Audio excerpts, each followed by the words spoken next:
Good evening. Use your microphone. Good evening, ladies and gentlemen. Welcome to the council meeting. Okay. The March 4th combined agenda and regular meeting of the Monroe Township Council is hereby called to order. Roll call, please. Councilwoman Miriam Cohen. Present. Okay. Councilman Charles DePiero. Here. Councilman Michael Markell. Here. Councilwoman Rupa P. Siegel. Here. Council Vice President Terrence Van Zora. Here. Thank you. Would the township clerk please read the Sunshine Law into the record? In accordance with the Open Public Meetings Act, it is hereby announced and shall be entered into the minutes of this meeting that adequate notice has been provided by the following. 1. Posted on the bulletin board within the municipal building on December 29, 2023, and remains posted at that location for public inspection. 2. Printed in the Home News Tribune and the Cranberry Press on December 29, 2023. 3. Posted on the Monroe Township website. And 4. Sent to those individuals who have requested personal notice. In accordance with Chapter 3, Section 17 of the Monroe Township Code, public comment shall be limited to 5 minutes unless further time is granted by the council president. Thank you. Proclamation, it is Save the Soil Day, is March 21st, 2024. At this time, I would ask the Honorable Mayor, Stephen Delina, to please go to the podium. Good evening, everyone. I'm here for the Reed proclamation. Wait a minute, this is a mistake. I thought this was for George Reed. I got all excited for a George Reed proclamation. Patty, obviously you'll get your due, but you know what? I do want to say something about Patty's better half in life, Mr. George Reed. 31 years of working for Monroe Township. And, you know, at least my time being involved on the council and now as mayor, George, I don't think you ever were really, truly, publicly recognized for your service. And even after you retired, you still were around. So please allow me to, and everyone else here, just to give George Reed a hearty congratulations for what you did.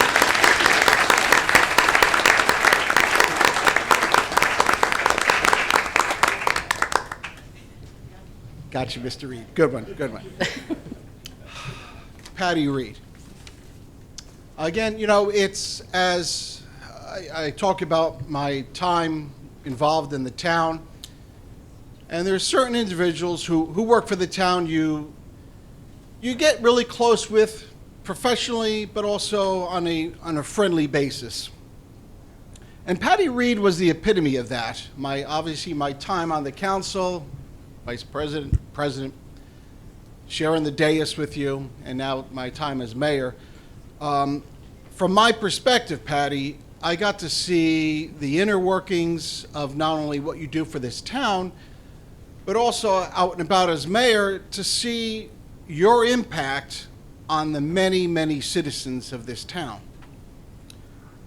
And, you know, there's that unicorn, right? Once in a while, and you are truly that Monroe Township unicorn, truly. Obviously, your relationship with your coworkers, not only here in Town Hall, all the other council members, but again, that focus on the citizens of Monroe Township, that friendly voice on the phone, that email, all of those citizens who would pop up into your office, how you handled them was truly a class act. And your retirement, obviously, is going to be a very difficult time for all of us, but also a time to reflect on that service, a reflection of that friendship that we all made. And Patty, your coworkers here, your family, that good feeling that we get when we think of Patty Reed, I hope that you can think of us in that high level that we all hold you. My friends, I'd like to read this proclamation to you, and then we're going to call Patty up for a little hug and kiss session, pictures, and then for us to wax poetically about how important your professionalism was to Monroe Township, but again, more importantly, your friendship. Congratulations on your retirement, Patty Patricia E. Reed. With great appreciation of your 27 years of dedication and commitment, thank you for going above and beyond serving the citizens of the Township of Monroe. Wishing you the best on your new adventure with much respect and gratitude. Congratulations, the proud mayor of Monroe Township, Stephen DeLina, and the proud Township Council members of this great town, February 1st, 2024, your official date. Patty Reed, come on up, baby.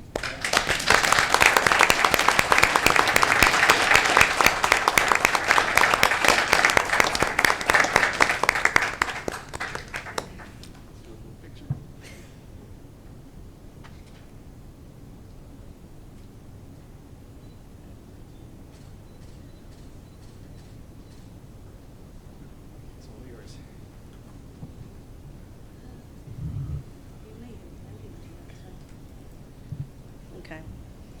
My family has bets on how much I could get through this. I know all of you are betting on me. I love to think you're all here for the Save Soil Proclamation, but I'm going to keep that in the back of my head to try to help me get through this, because I'm a big mush. If you know me, I'm a mush. So it's going to happen. I already hear it in my voice. I'm done. Okay, so I just wanted to thank the mayor and the council for recognizing my 27 years here with Monroe Township. I was very hesitant in taking the clerk's role. I didn't know if I wanted to. I think Alan was present in the room. Mayor Tamburo called me in, and he said, "What's the matter?" And I just told him how I was feeling. I didn't know if I wanted to take on the role. I didn't know how it was going to pan out. And he just sat me down, and he said, "Listen, trust me. Trust me. I will never let you fall, and I will always have your back." And he was true to his word till his last day. And I have to say that Mayor DeLina has also taken on that same role, the mayor as well as all of the council members. I think I've worked with Mayor DeLina about 12 years or so. I kind of loved watching his progression from council president, and into the mayor's seat. And it was his path. It was path. And everyone has continued between the mayor, the council, and the administration to give me and my office unwavering support. And along with the administration, I couldn't have done my job without all of you. And I don't know if everybody knows, but every municipal office in the township works under the mayor and administration. But my office works under the council. The council is our boss. So to think every 2 years your boss or bosses can change due to an election, it's true. It happens. It happened through the 25 of my 27 years in the clerk's office. And I worked with so many people, so many amazing council members that I have grown very good professional and personal relationships with. And I am grateful for each and every one of you. I know I leave here with a full heart. I've worked together with all of you, and your confidence and your unwavering support made my job easier, because I knew I had the support system behind me. To my office, Christine, Tanya, and Lorena, I know I leave the office in more than capable hands of all of them, with Christine as the clerk. It was my honor to have worked with all of you, and always remember, when it gets tough, what do, Tanya? We rise above. Rise above. They're all like, "Oh, cut it out already." I'm like, rise above, rise above. Just smile and just keep on going. To my Monroe family, my department heads, the employees, and the professionals. The clerk's office is fortunate to work with every office within the municipal umbrella, whether it's for purchasing, elections, permits, meetings, anything that they need to get done, to get onto the meeting, they come to us. We work well with every single department. I've never had any worries of our relationships. I leave here with so many lifelong friendships. You are my friends. I love and respect each and every one of you. To my family, George, my husband, who retired 8 years ago on the same day that I retired last month. I was going to talk about how he's sore that he never got one of these, but the mayor already handled that. same, we're still on the same. He pushed me to retire, so watch what you wish for, because now I'm home. I'm not late for dinner anymore. I'm there. Yep, his vacation is over. He better find a hobby. To my sons, Christopher and Tyler, you are my purpose. I love you. And to my brothers and sisters that are here with me today, I thank you, each and every one of you, for your love and support, and always being there for me as my sounding board, as my confidants. Anything that we ever need, we know we always have each other's back. It's no different from any other family, my work family and my blood family. Last but not least, to the residents of Monroe Township, I've always tried to greet everyone with a smile and kindness, and I've always received the same in return. No matter what the issue, no matter what the, even if it was a political issue, I've always had a very well working relationship with everybody, no matter who they were or what they were there for. And I thank you for that opportunity to help and be there for each and every one of you for the last 27 years. This is not goodbye. I live here. I raised my family here. Monroe is in my blood. I will see you soon, and thank you for this honor.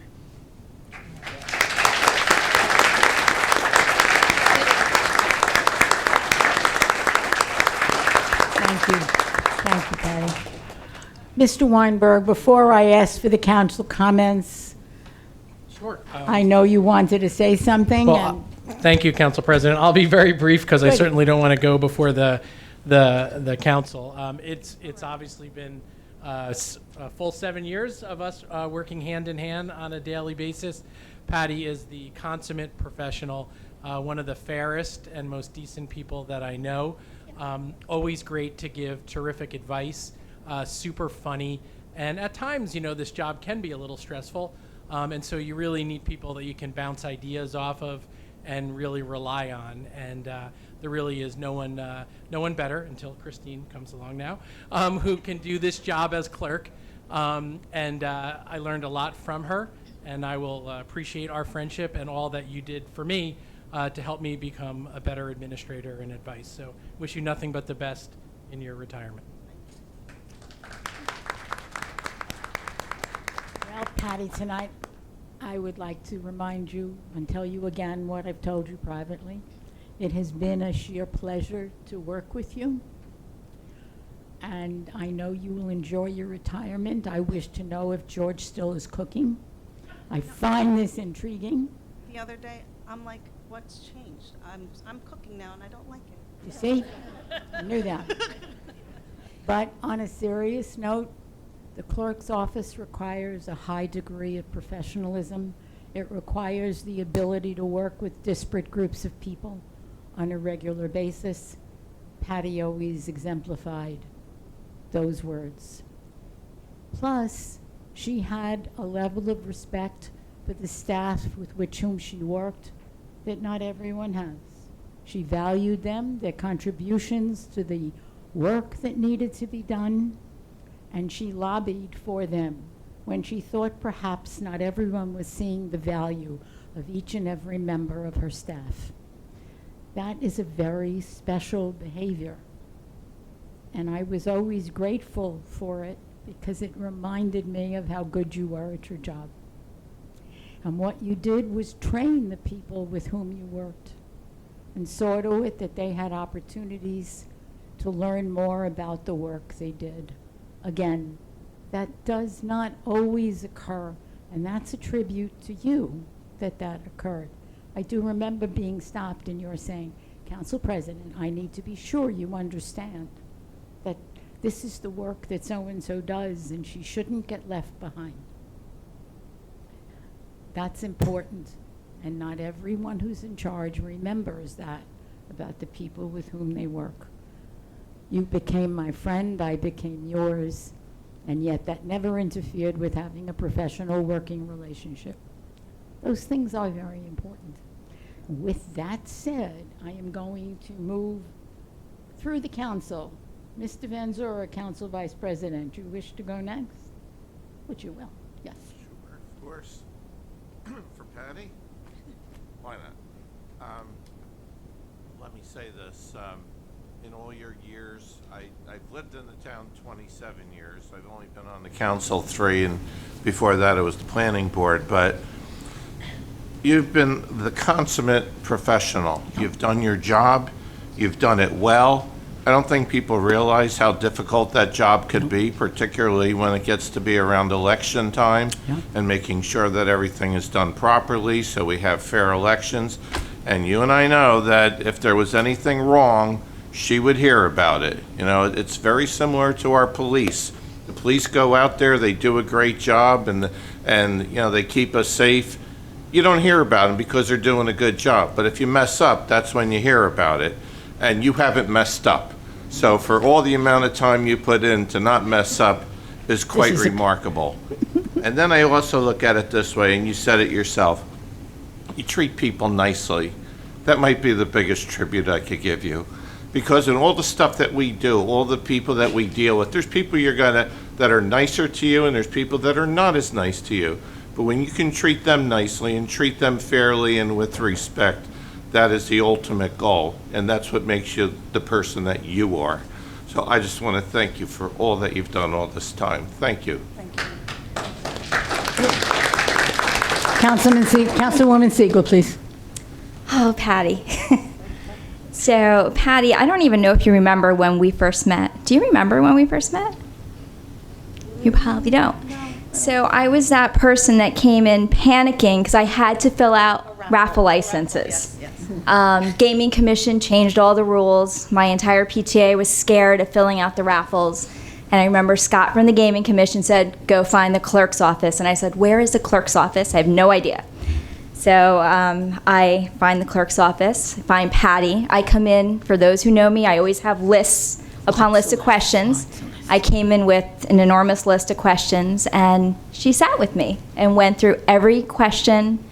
You didn't push me out the door. You said, come back to me when you get to filling out the next piece of the process. And the one promise you said was, please pass this along to the other PTAs so that they don't all come to me with these questions, which I did. I had a whole little procedure manual that I passed down, at least in our PTA. So when I think of you, I think of patience and willingness. You didn't know me. I came in with this question. You sat there with me and spent that time until I felt comfortable. When I came on to the council, you did the same thing. I walked into your office, you sat me down, and you worked with me. You showed me the agendas, you showed me maps, you showed me all kinds of stuff, but you sat there with me. So when I look at you, I see patience and willingness, and I know you give that back to our community too, with every resident who comes into that office. So I wish you well. Thank you for your 27 years. I look forward to maybe going for a walk and having some coffee with you one day soon. But enjoy your retirement, very well deserved. Thank you for everything. Councilman Marquez. Mrs. Reed, I really don't like you very much. Actually, I've known you probably the shortest out of anybody on this up here. And I want to thank you for putting up with me for the last 2 years. I've had some questions that you answered multiple times from me, as you know, and I do appreciate it. And I hope you're not retiring because of me, which you guaranteed me you weren't.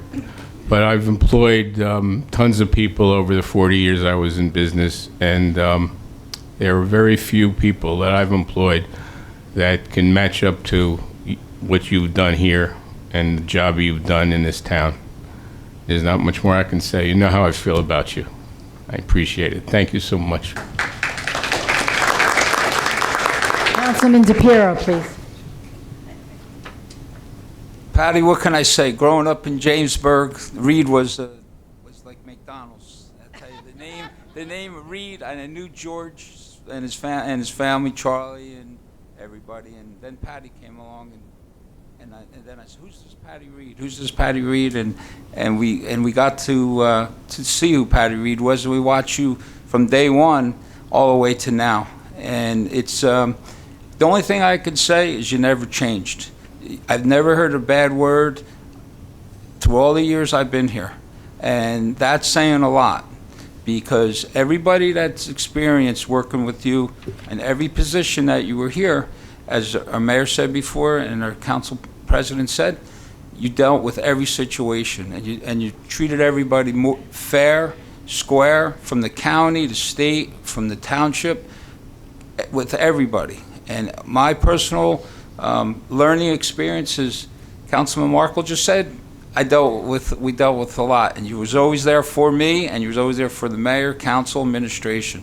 Can't thank you enough, and hopefully your retirement will be just as well as your years here in Monroe. Stay well. Thank you.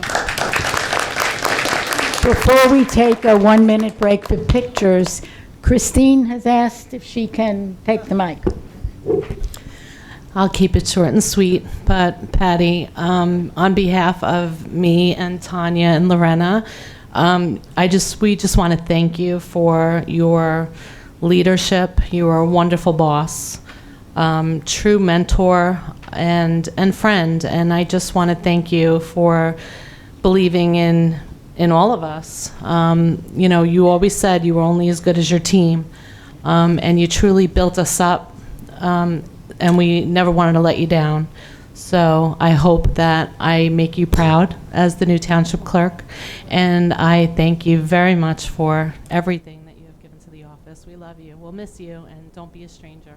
I love you too. We're taking a break.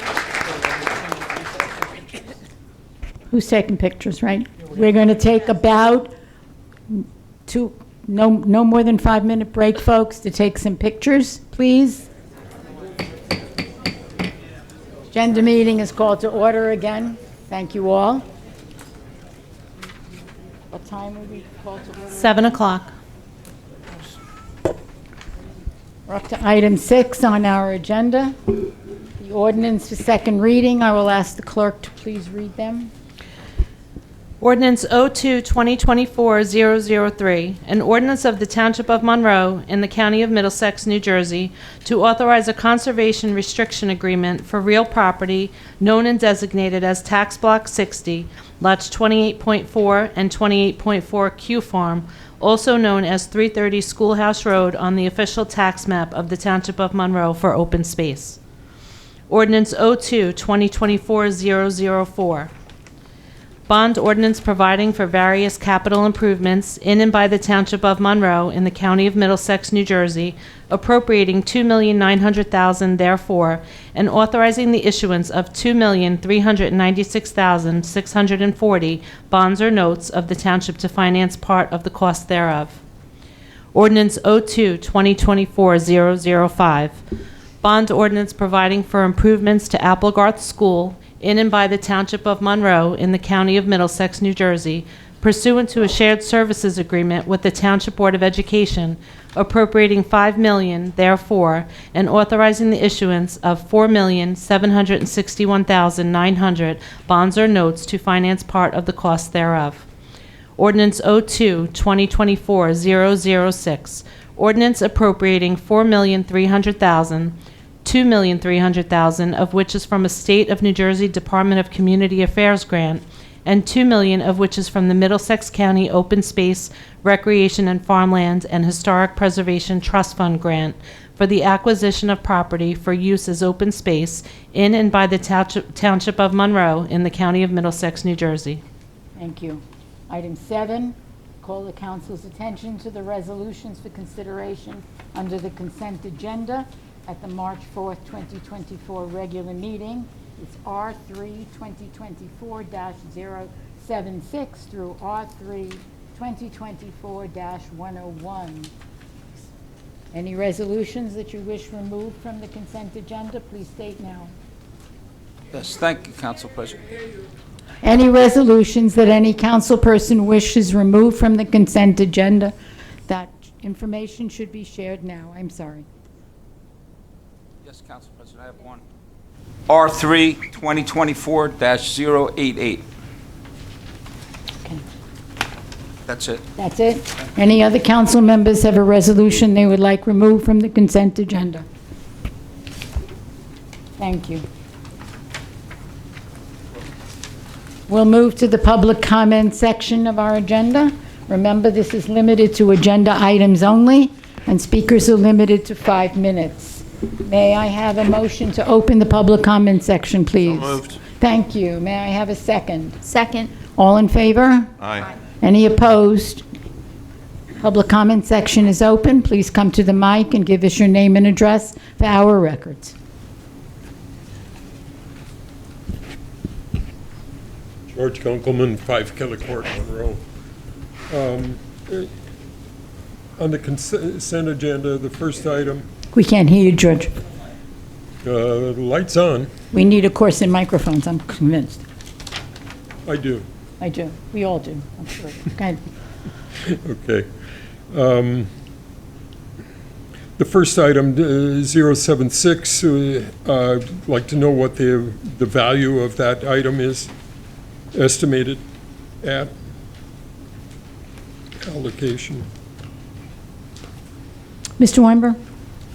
On 076, the ADA, the Housing and Community Development Citizens Advisory Committee, that's a grant application for $166,000 that flows through the Community Development Block Grant through the county and to certain municipalities, and we can apply and designate it for a certain project. So it's $166,000 for the grant that we're applying for. Okay. Continuing on to item 097 on page 3, which is temporary budget appropriations. How much are we talking about? I'll have to, give me 1 second to pull up the numbers, but ultimately, what we're doing here is putting in place the money to allow us to be able to get through May, at which point, hopefully, we would be in the position to pass a budget. So I'll just give me 1 second to pull up that exact number. Okay. This also includes debt service payments and other contractual obligations.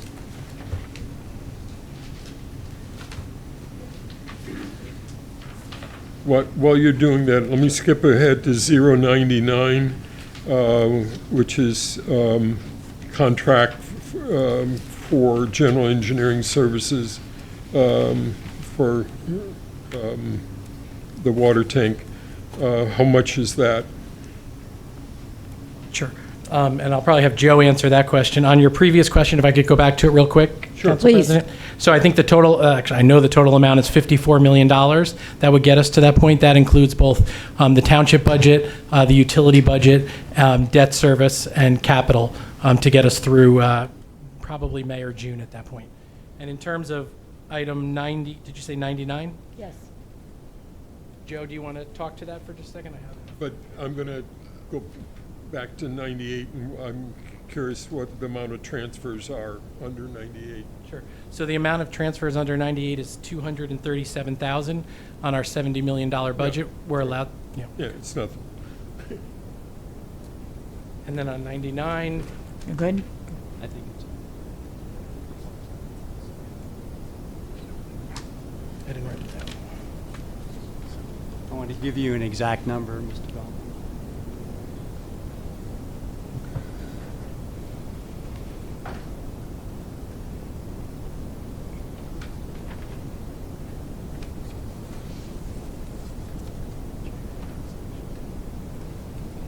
$71,200.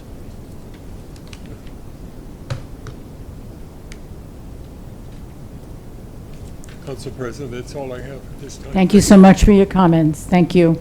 Anyone else wishing to address us? Again, please come to the mic. State your name and address for our records. Dr. Prakash. Thank you. Prakash, 33 Dana Drive. Just, President, just want to appreciate some of the ordinance and, really feel good about it. $5 million towards Applegarth School. Really appreciate that, well deserved. and I'm sure we are going to do more. And also for the open space, we are buying about 33.8 acres for $2 million. Looks like that's great. And we are getting $2.3 million as a grant from New Jersey for open space.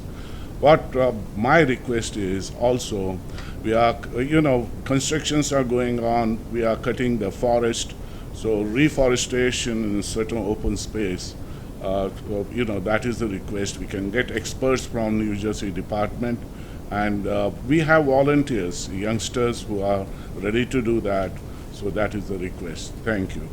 And the last one is, I always appreciate the shared service the township does with the Board of Education and other things. So it's a cost saving and very efficient.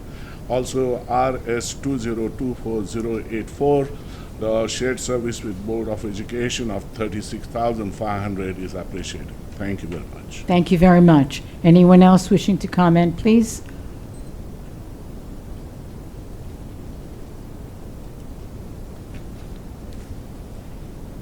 Your name and address for our records, please. Shell Arminio, 9 Nathaniel Street. And I think it's okay just to congratulate Christine Robbins. She's the ultimate professional, so happy she's taken the position, and I look forward to working with her. And in the past, she has always been extraordinary to work with, and Monroe is in good hands. Thank you, Michelle. Congratulations. Okay. She deserves it. Thank you. So, Resolution 3-2024-084, also the shared services for the video. That's long overdue. I'd like to thank Mr. DePiero for sort of helping us with that, and members of the public who talked about it. And I would like to know if it's the public access to the video of meetings, and in case anybody wasn't sure what that was. And I would like to ask if that public access, if those videos would be able to be downloaded by members of the public. Do we know that was in the past, and I'd like to see that continue. Mr. Weinberg, are we aware of that capability? I'd have to check on that. I know that Yeah. our YouTube videos, I believe you can capture now, but I'll have to check on that.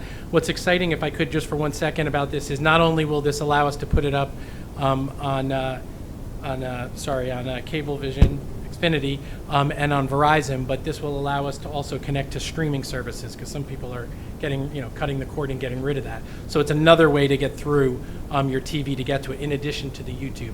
But I don't want to speak out of turn. I would imagine you could download it, certainly easily accessible. I'd have to get back to you on that to be 100% certain. Please, or let the clerk know, Yep. because I think that's, and just to point out, one of the resistance that I had heard in the past about putting this back was that most of the people are doing streaming services and all that. But we have almost 40% seniors, and there was a study that people over 65, of which I am, that we still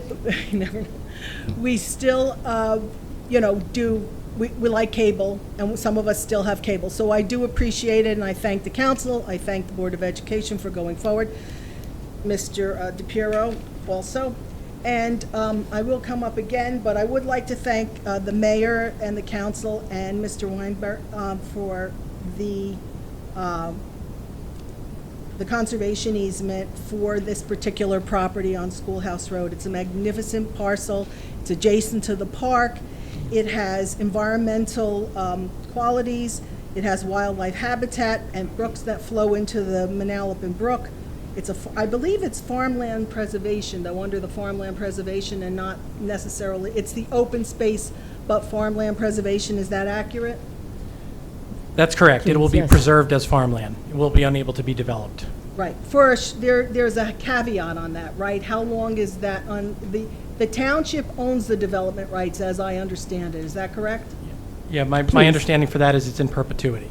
It is in perpetuity? Yes. Okay, great. Well, I'd like to thank the taxpayers, because this is like a social contract. Monroe has gone through so much over the years, and a lot of people are upset by it. So taxpayers are obviously contributing this, but the mayor, in his wisdom, has been very cooperative with environmental folks who care about this stuff, and I know he grew up in Monroe, so it's important to him, as he knows is important to many of us who have been here long-term. And as Dr. Prakash said, a lot of the trees have been taken down. We have enormous growth. It's time to preserve open space just for that, for the quality of open space and sustainability, because we are losing it rapidly, and it's going to be problematic for us. And Monroe shouldn't go down that path where we have no trees left. So thank you very much. Thank you for your comments. Anyone else wishing to address us? Please, sir. Your name and address for our records. Yeah, my name is Sal Guido, 49 Bentley Road, Monroe Township. I don't know if it's on the docket, but this gardens thing, I know that they have all the literature up there on the expansion of the gardens where the farm markets are on Applegarth Road. Yeah. It was on the last agenda, but we are mentioning it again with our grant for ADA bathrooms, so it's back So on your again. comments are acceptable. So I've spoken with you. Yes, you have. A number of times, and you as well. So you're providing bathrooms, sewers, there's already water there. So I'm representing the Monroe Town, Applegarth Associates for water and sewer on Applegarth Road, on Bentley Road. And we've been turned down. We do have an agreement with the township that once the builder builds between Perineville and Bentley, we would get water and sewer, but we'd like to expedite that. And we're taxpayers. Everybody's paying taxes. You're providing all the services for the farms and the gardens, which serves everybody well, food, right? And all we're asking for is water and sewer before this developer develops, because we're not sure you even have an agreement with him to do anything.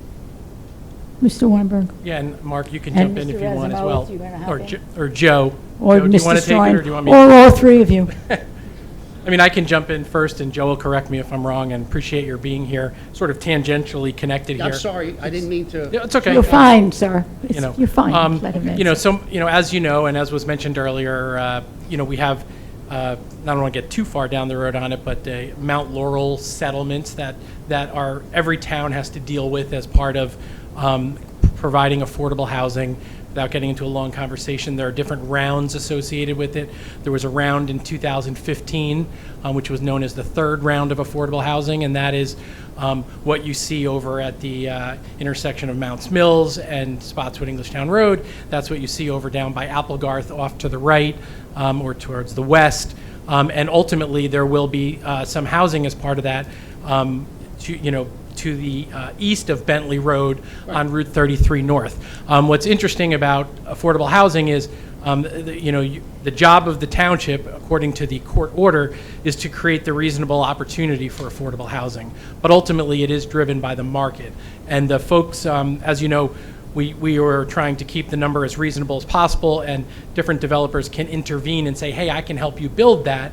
And then they build for market for everyone affordable. I don't want to make this the whole context, but ultimately, we don't know exactly when they're going to build on the north side of Route 33, because that's driven by the marketplace. And I believe when they came in for their approvals, the planning board required them, since they would have to get their water and sewer coming towards Bentley and up towards Applegarth, to put those lines in. The challenge is, we don't know when they're going to build. Do you have a signed agreement with this builder that he has to do something? Right. So, And is there a timeline? yeah. So I don't know that there's a timeline, because it's part of his approvals. Doesn't everything expire at some point, all his permits? No. Hang on. Let me just try and answer as best I can.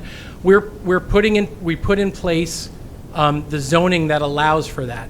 Mark, maybe you could talk about the timeline, or Joe. Because it's very difficult to know exactly when they may begin.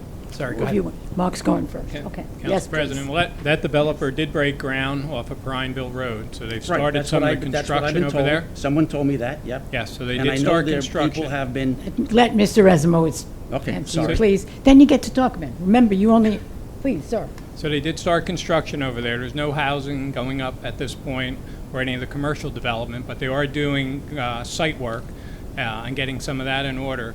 As part of the approval, they are required to bring water and sewer to that development, and it does come through Bentley Road. So, but as far as the timing, that's going to be tied to when they start to develop and get building permits for the actual construction of the units. But at this point, I don't have a timeline from the developer. Okay, so let's back up a little bit, right? So, again, we're taxpayers. I've been there since 1983. We've always asked for water and sewer, and we've always been turned down, and I don't know why. We all have water conditioners on our wells. We have pre-filters on our wells. I'm going to, your time at the microphone has ended. But I wanted to say to you, excuse me, folks, I'm really trying to answer, and so is everyone sitting here.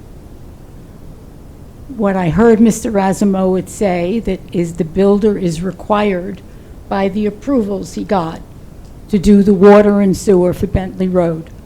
But we don't have control, is what I also heard, of when he's building, but he did break ground They did break ground on the site work, that's correct. on the site work.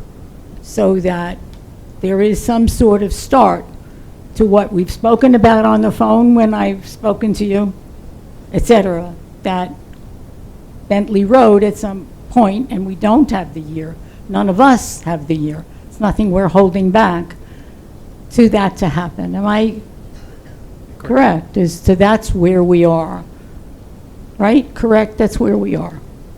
Can I get 30 more seconds? I'm giving you 30 more seconds. Why can't the township put in the water and sewer, and when he decides to build, you get paid from him? What's wrong with that? What's wrong with that? I don't know that that's a reasonable thing for us to be able to. I really know you're a taxpayer, sir. Okay. I don't doubt that, and I don't doubt the urgency you feel for this. Please don't misunderstand me. Mr. Weinberg, that is not, to my understanding, or perhaps our attorney wants to comment on that, for us to do that. Well, I mean, I'll try and answer. Mr. Razumowitz, I'll I'll try. take my turn here. We'll try and answer. It's certainly it's a large project that, and again, the developer is on the hook for it. At one time, I know they were looking to extend some water and sewer lines on Bentley Road about 20 years ago under the approvals that were at the corner. Right. And there was some public from Bentley Road came out to some of those meetings at the planning board or the zoning board, I believe it was, and those utilities were not extended down that road. So, you know, had that been done, we probably would have been a little bit ahead of the curve. You know, as of right now, again, it's not just a matter of a little bit of an extension of the water and sewer lines, and I know Joe could probably speak more about it. It's quite involved in looping the lines, running them out onto 33. So it's not just an extension of the line that's on Applegarth Road. Can I, my comment to you would be, first of all, that we will continue to monitor the situation. There isn't a person sitting here who is unaware of the concerns of the people on Bentley Road. And this answer has to stand now. We are away. The builder has finally broken ground. The approval requires that they build the sewers. So perhaps we will have some better news sooner than later. I can't do more than that now. And I thank you for coming, and I thank you for your comments. Okay, thanks. You're Thanks, welcome.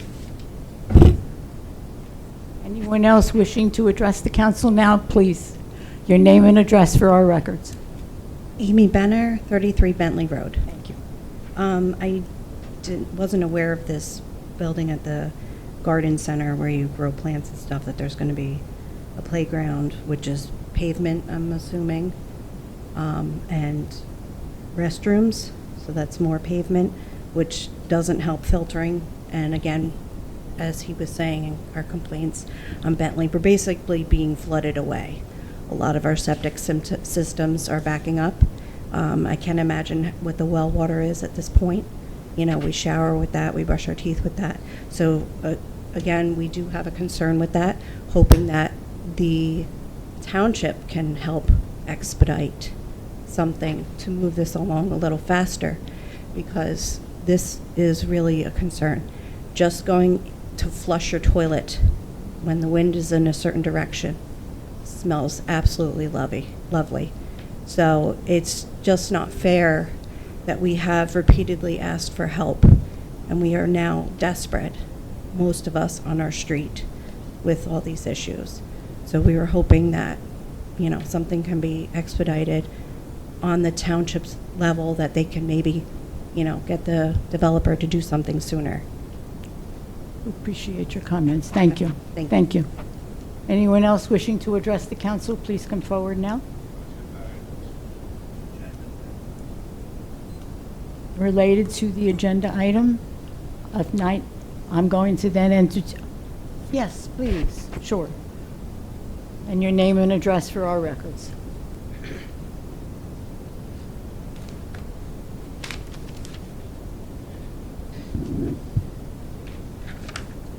Good evening. Lucille Panos, 1208 Sealandero Plaza. She's gone, but she was a great, you know, when I first became county chair way back then, and I reached out to different people, she was always professional, and as was your whole office, by the way. So now my questions.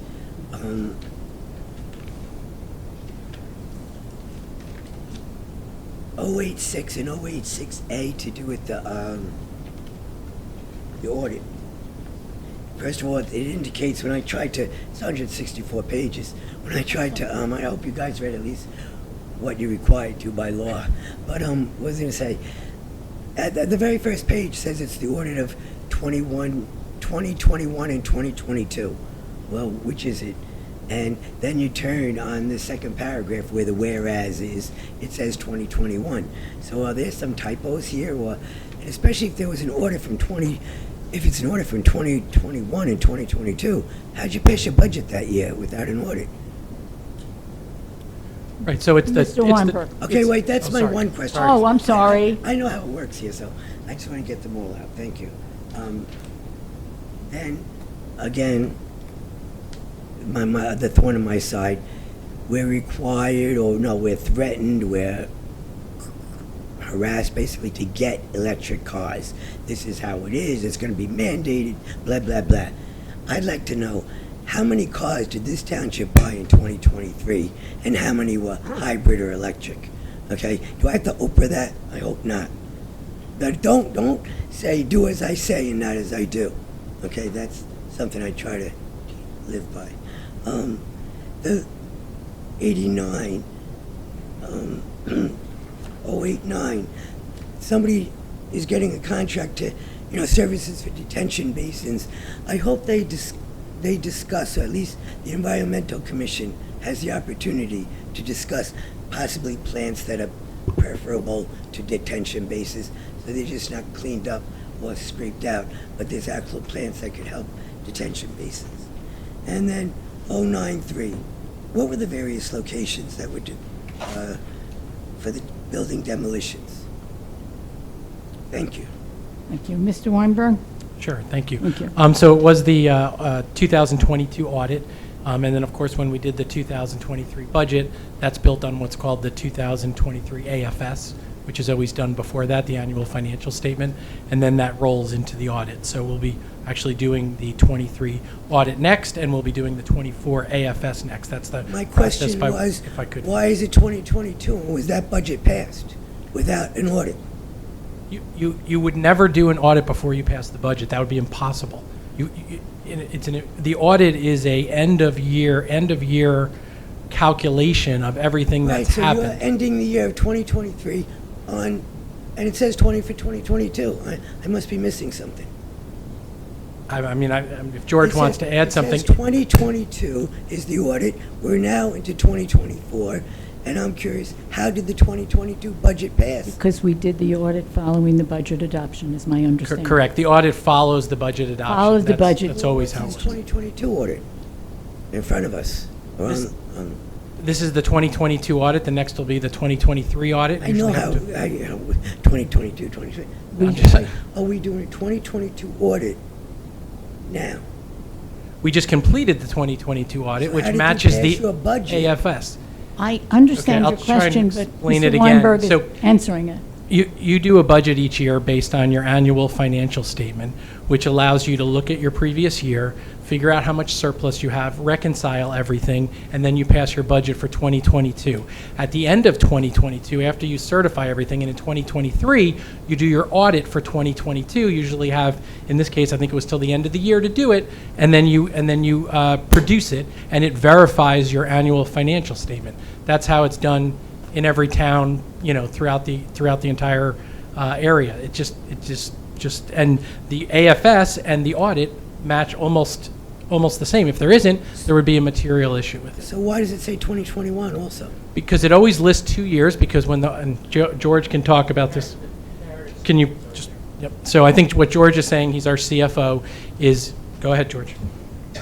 In part of the audit, there's comparative statements, so they do refer to 22 and 21, like the balance sheet and the results of operations. So there's comparative. So that's the reason why they have 21 in there. Okay, so should there be is there a typo in the second paragraph, the whereas, because it only refers to 2021?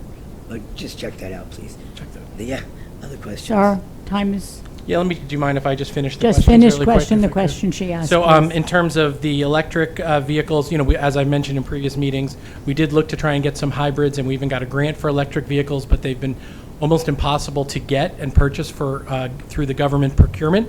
The one vehicle we have on here is for the police, which is a Dodge Durango, which they've always requested gas vehicles, but we were trying to get hybrids and electric for some of our other departments. The basins are managed by DPW and this contractor, and we have worked with the Environmental Commission to do, in certain cases, natural basins to promote more insects and other things like butterflies, but we also have to be careful where we do that too, because it may not be perfectly sightly depending on who lives next door to it. And then finally, on item 93, the 2 locations for that was a house on the corner of Possum Hollow and Docks Corner that was flooded out as part of Henri, Tropical Storm Henri, and the other one was a house at the corner of Buckaloo and Mounts Mills, which was part of a historic farm that we purchased over there next to the Red Barns. Thank you. You knocked down a historic farm? An historic farm was knocked down? We did not do that, did not but I do think that. the time is up. Oh, The time is up. Well, I tried to answer all your now, questions. come on, that was real slick. My time is up. Answer my questions correct. I She did. Excuse me, I'm intervening at this point. Thank you. Anyone else having any questions for the council, please come forward. If not, seeing and hearing none, I'll entertain a motion to close the public portion. Motion. May I have a second? Second. All in favor? Aye. Any opposed? May I have a motion to adjourn the agenda session, please? Motion. Thank you. Second. Second. Roll call. Councilman DePiero, Yes. Councilman Markel, Yes. Councilwoman Siegel, Yes. Council Vice President Van Zora, Yes. Council President Cohen. Yes, the agenda meeting is closed. Time is 7:30. Sometimes being a lefty in the right-handed world is not always as easy. I'm going to, the regular meeting of the Monroe Township Council is now called to order. Motion, please. Motion, please, to call the regular meeting to order. Motion. Thank you. Second. Second. Roll call. Councilman DePiero, Yes. Councilman Markel, Yes. Councilwoman Siegel, Yes. Council Vice President Van Zora, Yes. Council President Cohen. Yes. May I have a motion to approve the claims per the run date of February 28th, 2024? So moved. May I have a second? Second. Thank you. Roll call. Councilman DePiero, Abstain. Councilman Markel, Yes. Councilwoman Siegel, Yes. Council Vice President Van Zora, Yes. Council President Cohen. Yes. Motion to approve the minutes of the following meeting as written and presented, the January 3rd, 2024 agenda and regular combined meeting. Motion, please. Motion. Thank you. Second. Second. Yeah. Roll call. Councilman DePiero, Yes. Councilman Markel, Yes. Councilwoman Siegel, Yes. Council Vice President Van Zora, Yes. Council President Cohen. Abstain. I was pretty sick. Ordinances for the second reading. Would the clerk please read ordinance 02-2024-003? Ordinance 02-2024-003, an ordinance of the Township of Monroe in the County of Middlesex, New Jersey, to authorize a conservation restriction agreement for real property known and designated as Tax Block 60, lots 28.4 and 28.4 Q Farm, also known as 330 Schoolhouse Road, on the official tax map of the Township of Monroe for open space. May I have a motion to open the public hearing, please? So moved. May I have a second on that motion? Second. All in favor? Aye. Any opposed? No. Public hearing is open. Anyone wishing to address the council, please come forward. State your name and address for our record. Remembering, please, it is 5 minutes. Not going to take that long. Michelle Okay. Arminio, 9 Nathaniel Street. I don't like to give incorrect information, so just for the record, Mayor Delina, I don't think you grew up here in Monroe, however, your children have. So again, thank you for the ordinance to protecting the environment for your children and everybody else's. Thank you. So I would encourage everyone to vote yes for this ordinance. Thank you. Anyone else wishing to address the council, please come forward now. Seeing and hearing none, I'd like a motion to close the public hearing. So moved. Second on that, please. Second. All in favor? Aye. Any opposed? No. May I have a motion to adopt ordinance 02-2024-003? Motion, please. Motion to adopt. Thank you. May I have a second? Second. Thank you. May I have a roll call vote? Councilman DePiero. Yes. Councilman Markel. Yes. Councilwoman Siegel. Yes. Council Vice President Van Zora. Yes.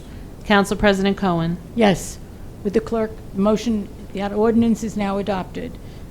Would the clerk please read 02-2024-004? Ordinance 02-2024-004, bond ordinance providing for various capital improvements in and by the Township of Monroe in the County of Middlesex, New Jersey, appropriating $2,900,000 therefore, and authorizing the issuance of $2,396,640 bonds or notes of the Township to finance part of the cost thereof. May I have a motion to open a public hearing on the ordinance, please? Motion. May I have a second on that motion? Second. Thank you. All in favor? Aye. Anyone opposed? No.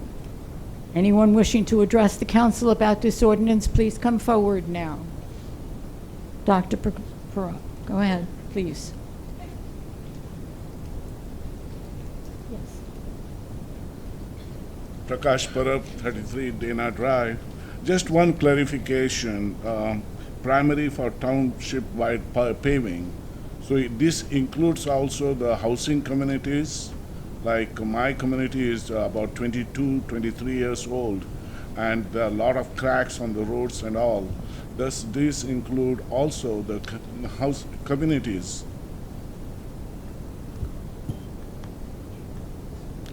Anyone wish to Council answer? President? Mark, that's your turn.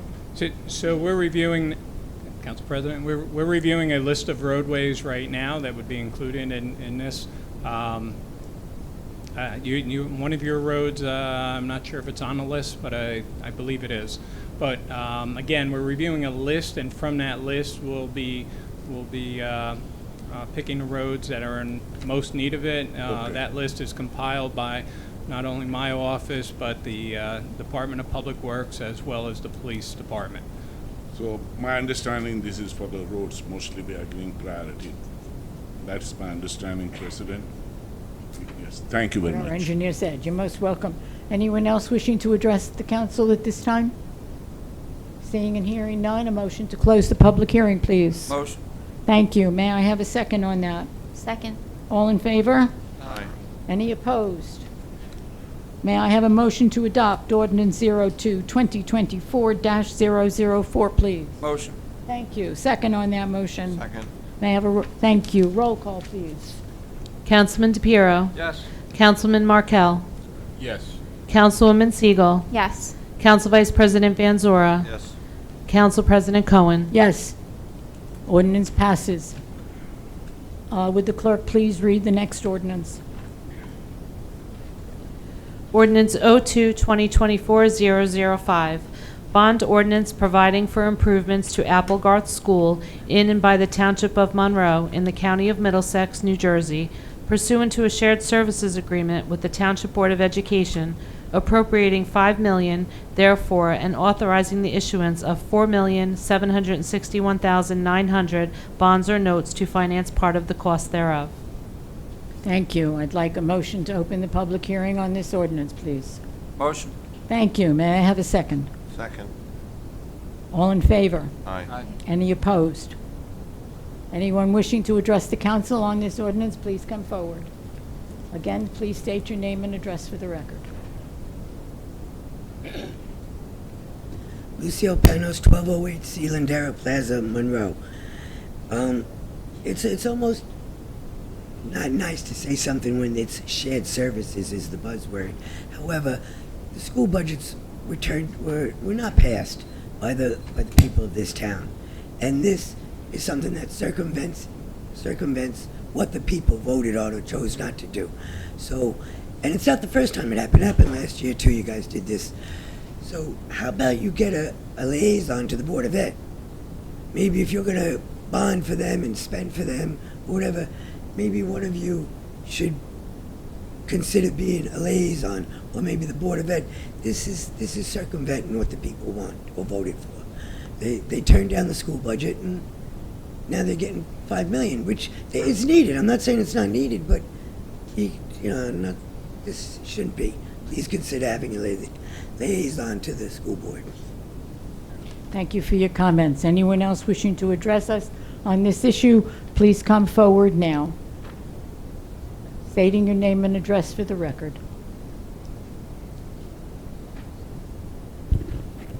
Brian Fabiano, 19 Patricia Place. I just wanted to make a comment here, and I do agree in some sense with the previous speaker. This is a great gesture and something that was definitely needed to bridge the gaps at the Board of Education. We know the referendum failed last year, and that was the will of the people. But the problem is we have a reckless school board who doesn't know how to balance a budget. So not only did they put themselves in a position where Applegarth School really, in all honesty, needs to be torn down.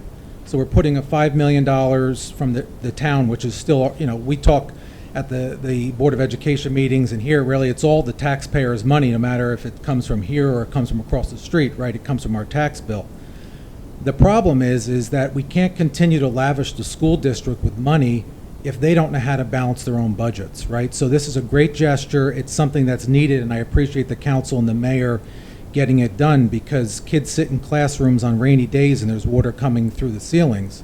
But people come here and talk about the issues and wanting to spend the money, not wanting to spend the money, really need to go across the street. And there's a budget hearing tomorrow night for the Board of Education where the intent is to raise taxes on April 16th in the special election that they're having, right? There are 3 board seats open, but there is also the intent to go above the state mandated 2% cap, so that we're all going to see another tax increase as a result of that. So, it really comes down to we need to vote out people who can't make fiscally responsible decisions for our school district, who don't hear the residents, who continue to put out things, referendums and budget votes that the town, us as taxpayers say are not appropriate. And they continue to dig the hole deeper. So while I think this is great, it's much needed, I don't think that we can continue down this path for a long time of just lavishing the school district every time they put themselves in these financial holes, because even with this, the hole will get deeper. It is getting deeper. And on April 16th, when us as taxpayers are asked to vote for a budget above the 2% cap, we're going to be again financing this mismanagement. So it's got to end, and I don't see this as, this is a great thing, but I don't see it as something sustainable, for the future of this town. Thank you. Thank you for your comments. Anyone else wishing to address the board on this ordinance, please come forward now.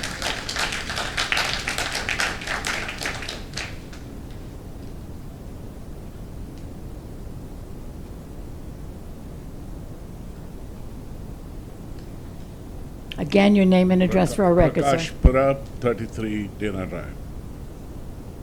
Mayor has taken a good step in getting $5 million for our school, which is needed. The roofs are falling apart.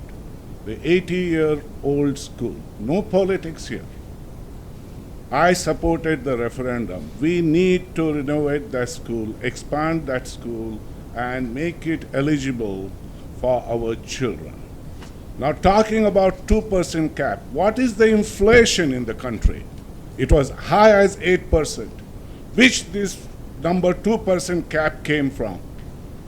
The salaries have to be increased, the insurance has to be increased, materials have to be increased. Where this 2% cap came on the school budgets, I question that. There is no brain, when the inflation is going more than 3 to 4%, how you can put a cap of 2%? Want to debate in these 5 minutes? I can debate anywhere. Stop this politics. Our students need good education, good buildings, and everything, and we have to provide them, and we can afford. Our taxpayers, we can afford, everyone can afford, okay? We can discuss about it. Thank you. Anyone else wishing to address us, please come forward. Madam President, could I make a statement? Sure. Okay. We're having an interesting meeting tonight. You want to hold it for council comments? We have someone coming to the microphone now. Well, I just wanted to, maybe Mr. We're in the public portion, Okay. so we will get our turn to speak again. Fair enough, I'll wait. Sir, Costas Macros, 552 BR, Costas Macros, 552 Thank you. BR, Monroe, Monroe. I agree 1,000,000% with that gentleman over there, what he said.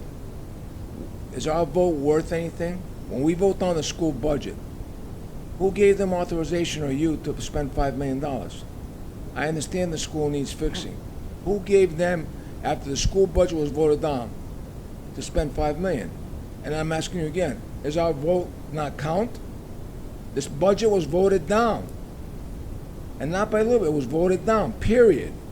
So, again, I ask you, does our vote count anything, or should we just stop voting and just let you do what you want? Spend millions of dollars, cars, electric cars, and this and that. Does our vote count? Tell me. Who gave them the authorization to spend $5 million? Who?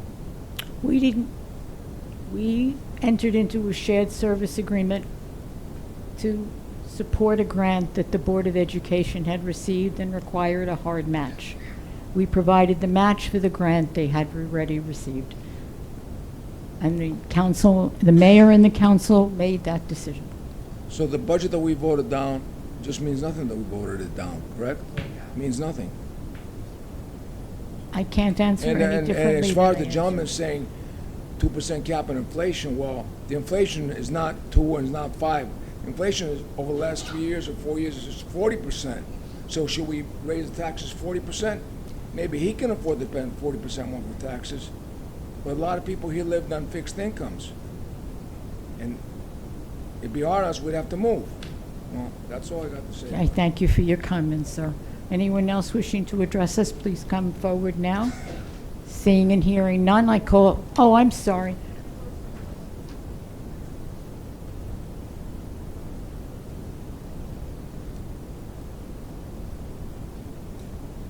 Michelle Arminio, 9 Nathaniel Street. While I respect everyone's perspective as to why this ordinance is necessary or not necessary, one of the things that people need to keep in mind, that it's not necessarily only the Board of Education. The Board of Education has an obligation, and sometimes they do it right and sometimes they do it wrong, to educate our children. And we have had such massive build out that we have nearly 7,000 children in our school district. And if we think that education is, and I'm quoting somebody else, but if we think that education is expensive, think about ignorance. If we don't educate our children and we keep them ignorant, we are not moving our community forward. And I want to be sensitive. I'm a senior as well. I don't have children in the school system. However, I believe, and I talked about it before, a social contract with my community. We need to have good schools. I thank the council and mayor for the shared services. However, the real issue is the overbuilding in this community. These people here talked about the builders not being responsible for bringing these resources in. If we really want to help our taxes and to help our students as well, we need to get our legislators to get impact fees back into this community. And when you hear people, counsel and lawyers, and say, well, impact fees are illegal. Well, they're only illegal because the people and our legislators choose not to make it legal. So that's what we need. There's thousands of units being built in our town, a lot of which are children and a lot of which require services. So our children's education is important. I thank the mayor again for being open-minded about, we need to get some of these things done. We can't overlook it. It would be far more costly. I was around for 3 referendums that have failed. At some point, it's going to cost so much more, and we have to bring the educational system up. So yes, is there poor budgetary issues? Absolutely. But not all of it is for that. We have to understand that the builders are absolutely coming into town, and such high density is really hurting, and it's hurting the school system. The township council, the planning board, and the zoning board, all of which you are responsible for, you are the ones who make the decisions about how many applications and how many building units are here. The Board of Education has no control over how many kids come into the school system, but they do have an obligation to educate them. Please, the education of our children is far more important, and again, it's a social contract that we have to work out. Thank you. I approve of this.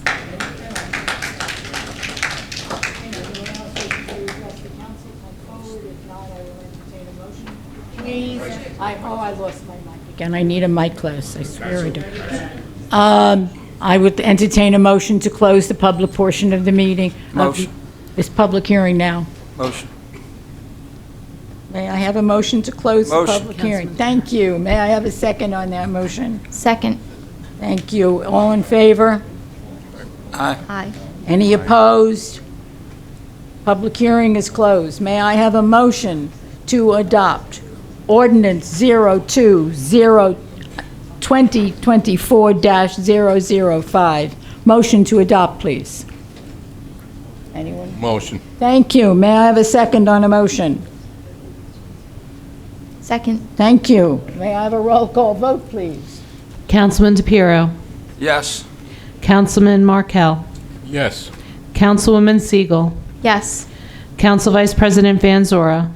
Madam President, I'd like to be heard before I cast my vote. Yes, sir. I want the public to understand what happened here. What happened is, yes, the referendum passed for the extensive amount of money that was being asked for. We all have our opinion on that both ways, whether it was a good referendum or bad. But despite that... It failed. It failed, Terry. What did I say, passed? You said passed. I meant failed. It failed. We knew It you did. It failed, Terry. Yeah. Did not go through. Good. Like that word. Because of that, we're continuing to use Apple Guard School. It's a necessity. And the things that need repair have to be repaired. Now, without the council originally knowing about this, the Board of Ed went and got a grant from the state of New Jersey. So the state is giving them $5 million, but the caveat is when that occurs, the town or the Board of Ed would have had to post $5 million. Under the way it works, the Board of Ed cannot do that. So they came to the town and they said, look, we're getting $5 million for free from the state, but we need you guys to come forward and post the $5 million. Otherwise, we don't get that $5 million from them. So we're now in a situation where the mayor and the council have to decide, what do we do? Do we forego getting $5 million out of the $10 million that's needed simply because we don't want it on the council budget at which point it would ultimately go back to the Board of Ed budget, and township taxpayers would have to pay for it. So do we want taxpayers to pay $10,000 or $5,000? The preference is for it to be $5,000. That's why we approve the $5,000. Millions, Terry. Millions. I'm getting my numbers all mixed up, That's but why I but have you to read them. understand what I'm saying. I'm glad you're paying attention. We are. We tend to listen. But the $5 million, that's a big difference. So you don't want town taxpayers to pay an extra $5 million, and that's why I think that this is an appropriate thing to approve. Because it ultimately, no matter what it is, whether you're paying it through the township council, through our township budget, or the through the Board of Ed, $5 million is saved. The $10 million is needed, and for that reason, that's why I'm approving it. So thank you. Sorry for the mix-up on the numbers. Yeah, now you can continue. Council Vice President Van Zora. Yes. Council President Cohen. Yes. Motion carries. Motion carries. It is adopted. Thank you. Would the clerk please read ordinance 02-2024-006?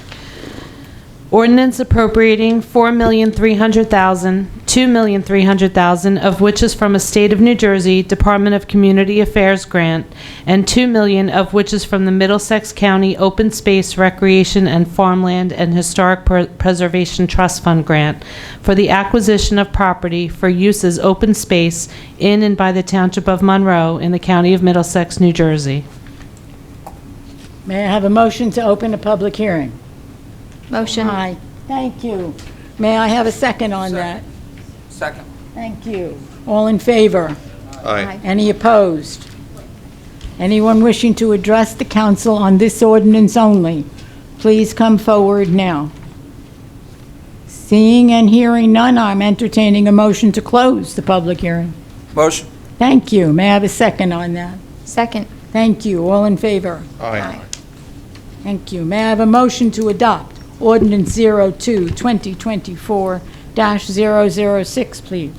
Motion. Thank you. Second on that. Second. Thank you. Roll call vote, please. Councilman DePiero. Yes. Councilman Markel. Yes. Councilwoman Siegel. Yes. Council Vice President Van Zora. Yes. Council President Cohen. Yes. Motion carries. Thank you. The ordinance is adopted. We move to resolutions for consideration under the consent agenda. Would the clerk please read? R3 2024-076 through R3 2024-101, with the exception of R3 2024-088, which will be voted on separately, not under the consent agenda. Thank you. Motion, please. Motion. Thank you. Second on that motion. Second. Aye. Thank you. Roll call. Councilman DePiero. Yes. Councilman Markel. Yes. Councilwoman Siegel. Yes. Council Vice President Van Zora. Yes. Council President Cohen. Yes. Motion carries. Thank you. Item 7 is the resolutions removed from the consent agenda in the name and number of. Resolution R3 2024-088. Thank you. Motion. Motion. Motion. Someone. Thank you so much. Second. Second. Roll call. Councilman DePiero. Abstain. Councilman Markel. Yes. Councilwoman Siegel. Yes. Council Vice President Van Zora. Yes. Council President Cohen. Yes. Motion carries. Thanks so much. We will move to reports. Sure. Thank you very much, Council President. I'll be somewhat brief. I do want to confirm that the YouTube site, which tape records this meeting and the zoning board meeting and the planning board meeting, are all downloadable. I will check on the new server to make sure that is as well, but you can download it now, and then we'll make sure the other one is if it can be. Just commenting a little bit on the landfill. As many of you know, and I mentioned this at the last meeting, we built the force main to prevent the leachate from moving inside the sanitary sewer system and ultimately into people's homes. We have been getting complaints about outdoor air from several residents, which I mentioned last month is much more complicated to identify, and we've certainly alerted the DEP to this. I did want to note on the record here at the council meeting that the DEP will be doing their 6th, and this is hard to say, 6th fifth 5-year review, so they're end of their 30th year, to ensure the landfill is protective of public health. According to the DEP website, that'll be published between November and January of this year, so I just wanted to put that out there. Also wanted to thank our Parks Department. This is probably their busiest month for them, as they get literally every field ready to go, whether it's baseball, lacrosse, softball, football, and cricket, and a whole variety of other fields. We have some really excellent grass fields, and they work incredibly hard on them in March to make sure everyone's ready for opening day, so I just wanted to thank them. And as Mark mentioned earlier, this month we'll be identifying the roads most in need of improvements, and we'll be moving forward on that in coordination with DPW, Public Works, Engineering, the Utility Department, and the Police Department. That's my report, Council President. Thank you so much, Mr. Razanowitz. Thank you, Council President. Just one item of new business. We are out to bid for the reconstruction of South Middlesex Avenue, and I anticipate an award at the next council meeting.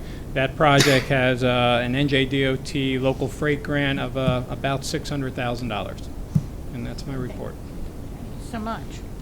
Going to move to council reports. I'm going to begin at my extreme left.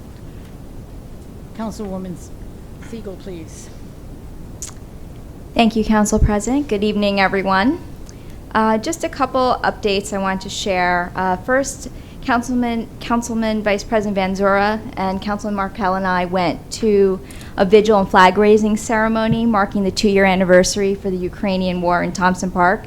It was a beautiful ceremony, and they had 2 students that sang the national anthems from Ukraine and the U.S., and the event was hosted by our 2 Monroe residents, Anna and Edward Malvit, who lead the Leonid Foundation, where they provide a lot of different ways of support to our Ukrainian refugees in our community and local communities around them. So that was a beautiful ceremony. And I just want to share some conversations I've had recently with some of our community members around town as I wander around. And it's always nice to hear about the positives and how they feel about some of our services and amenities that we have in our township. And I happened to be at the library checking out a book, and a mom recognized me, and she had mentioned to me how she really loved our library.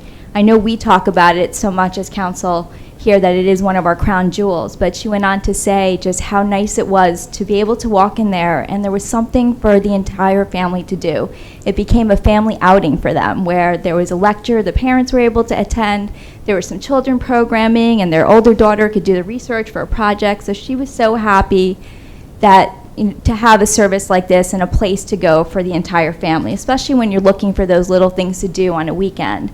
And, we got talking a little bit more, and she said, I just learned in the library, too, that we have museum passes that we can utilize for free. So I just wanted to share that, make sure, community members know that we do have a great library and all the different programming and services it offers. We have our rec center.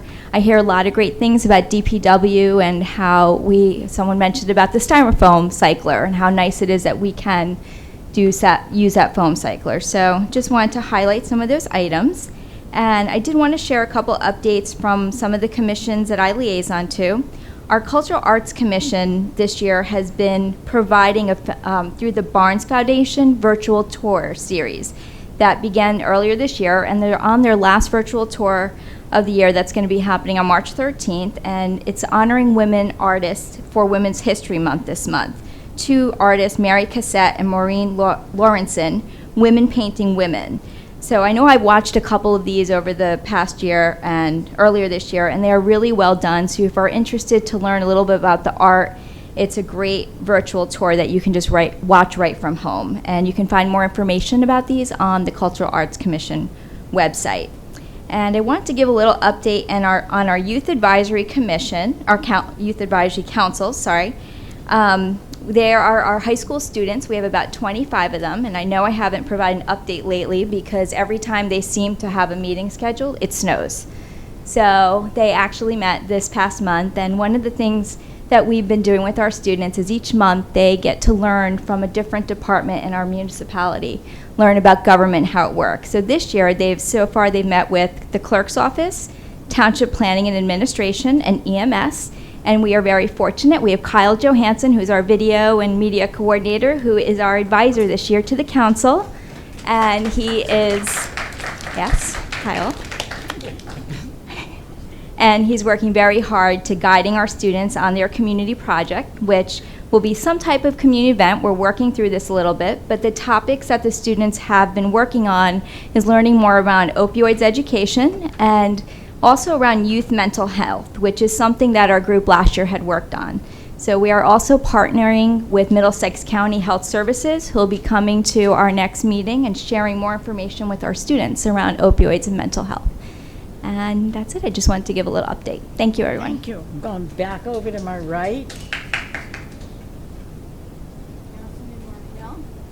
Well, yeah, I just have a few things I'd like to mention. Hello, is it on? Yep. It's now. This morning I was in school and I read to some children for Read Across America. It was a great experience meeting some kids. The kids were absolutely great. They were a little older than I thought. They were fifth graders, so I thought they could probably read better than me. But they were. I enjoyed the experience. One of the things I did over the month of February, because of Black History Month, is I went to the library for a middle school civics contest where students did reports on Black Americans that have made a difference. Some of them are living and some of them have passed. So I saw some 6 kids do 2 people each. It was a great experience. I learned a lot about some African Americans that did some great things. Just want to tell you, as far as I'm on the senior, the agent committee, which I thought was inappropriate being I'm so young. But I just want to let people know that in the month of December, there was 1,173 new members signed up for the senior center. So, I mean, if you just stop and think about what the senior center has been doing over the years, that's a lot of new members. I'm sorry, that was for the year. I'm sorry, for the year 2023. For the month of December, they had 6,338 people registered for programs. So you can imagine what these women and men that work there have to do every month to make sure everybody's happy. We should give them a shout out every month. Also, March 8th is International Women's Day, which was a shock to me, being I have 2 daughters and a wife, so I thought every day was International Women's Day in my life, for sure. I also just want to mention one other thing. I know it's a little a little bit early, but on April 28th at the Senior Center, there's going to, I mentioned it last month. I'm going to mention it every month because I think it's important. It's Holocaust Remembrance Day at 2 o'clock, so everybody's invited to that. There's going to be Holocaust survivors there, which are very unbelievable people. I've met with some of them. They have some great stories, and we're losing our Holocaust members at this late date. So put that down on your calendars, please, right away, so that you have no excuses for April 28th at the Senior Center at 2 o'clock. It'll be a great program. That's about it. Just want to touch base with a few things. Thank you. Councilman DePiero. Thank you. I just wanted to start off by asking maybe our legal department if they could look into our residents on Bentley Road to see if there is something that maybe can be worked out with that developer along with the Board of Health, because if there are health issues, they've been living on that road for a long time with issues, sending us emails. And as one of the residents said, they did call us, and we spoke to some of the residents. But think about the kind of held hostage in the way that they're waiting for utilities where their homes are already there. So maybe if there's something that, I know that this council and this mayor is going to do what we can to try and get that done, as some of our residents came up with the building and overbuilding. But one of the things we have to do is we have to look out for the residents that are here. So if there's something we could do, I would just ask to get back to them and let us know. what can be done. Yeah, Councilman, it's a shame they actually left. Actually, I was going to wait till afterwards and get all their details, and then we were going to pull the agreements with the engineers. So yes, we are Right. definitely going to look into it. Thank you. Thank you. Because one of the things sitting in many meetings, many years, past mayors would have what he would call a task force.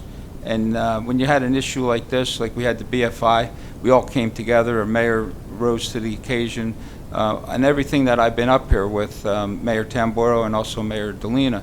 So when there's a need for residents, our mayors definitely in the past or definitely doing the right thing for all our residents, and I would support that as this part of this team up here, that we need to do this each and every time, and whatever we can do. As some of our residents, we're happy with the $5 million budget and some are unhappy, but as our Vice Council President explained it, we were going to let $5 million get away, and that wasn't going to help our children, that was going to help the building. So I thank you, legal counsel, for that. I just want to run police awareness. I attended a SCAM presentation at the rec center. There was also one at the senior.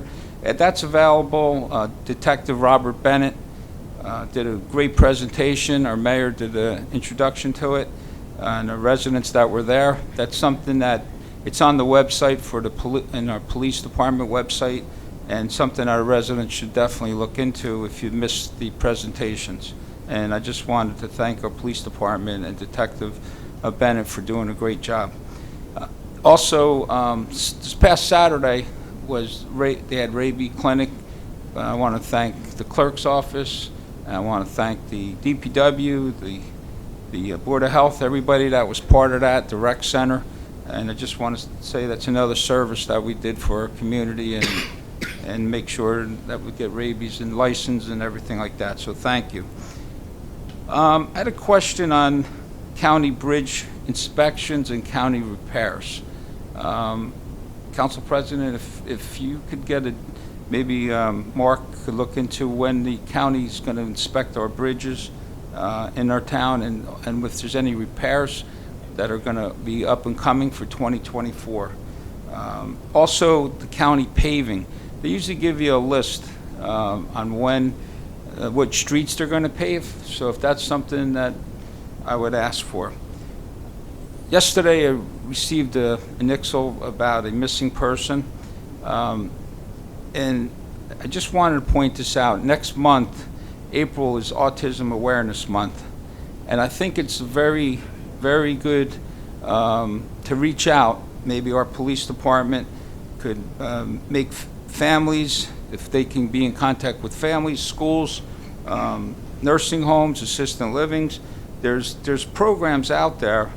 And there's also different types of personal, they have a personal GPS trackers. There's a program called Like Angel Sense. And if our police department could reach out, maybe to assisted livings, nursing homes, and make them aware, and there are, like I said, trackers that they can put for elderly and for people with special needs, autism, and it's a big thing in our schools and in our community. I just wanted to point it out that next month is April is the Autism Awareness.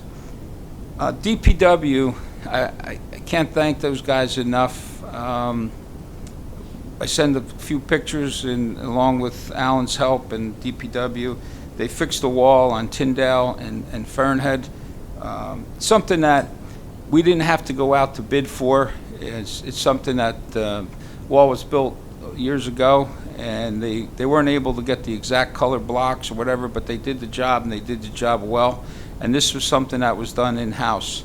So I just want to thank the administration and also the workers that got it done. We received an email from a resident, and I said this last meeting. When someone sends us an email, I'm not really sure if it ever gets answered, and I don't want to answer each and every one email. It's addressed to the mayor and it's also addressed to the council.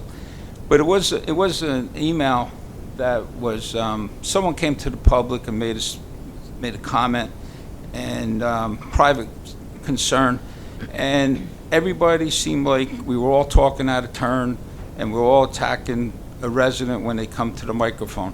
When a resident comes to the microphone, I respect the resident regardless of what the comment is. It's nothing political. It's a concern. They took the time to come here. We have to take the time to listen. And that's how I feel. And I don't know if this ever got answered, this email, and it also said something about us being professional to each other. I try that. I know our mayor does, and I know our council does at all times. We try our best. But sometimes you let political things get in the way. And it's not about politics, it's about Monroe. And that's what I feel, and that's what we need to do move forward, is just say it's not politics. It's about Monroe. We're not going to agree on every single topic and every single vote. However, I'd just like to know if someone could tell me if they answered an email, and that's all I'm asking for. Last time our council said, oh, it's under the Sunshine Law. Well, I understand that, but we receive our packets and we receive emails that are more. So we have to be careful when we say the Sunshine Law, and that's why I never answer it. And I try, when I send an email, I send it to certain people. I don't send it to every single person on the council. But I don't know if did this get answered? Do you know, Council President? I have no notion of what I have some familiarity. I read every email I get. You want me to read it? I have the email. See, no reason to read someone's personal email that went to the Well, council. she sent it to the mayor and the council. We all received it, but I don't know if it ever got answered. Can I have him read it? I'm not sure. I'm not sure. Councilman, how about we get the email and find out amongst who the individuals, if someone had responded to it? I don't think it would be productive to go read the email in case that there's other requests in there that were more of a personal nature. Okay, so. And that's more of a protection of the resident. I just want to know if, when we send emails out, we should just know if somebody's sending out emails. I'm not aware if it's like from BFI or whoever it is, this topic. I don't know if this resident received a response. That's all I'm asking.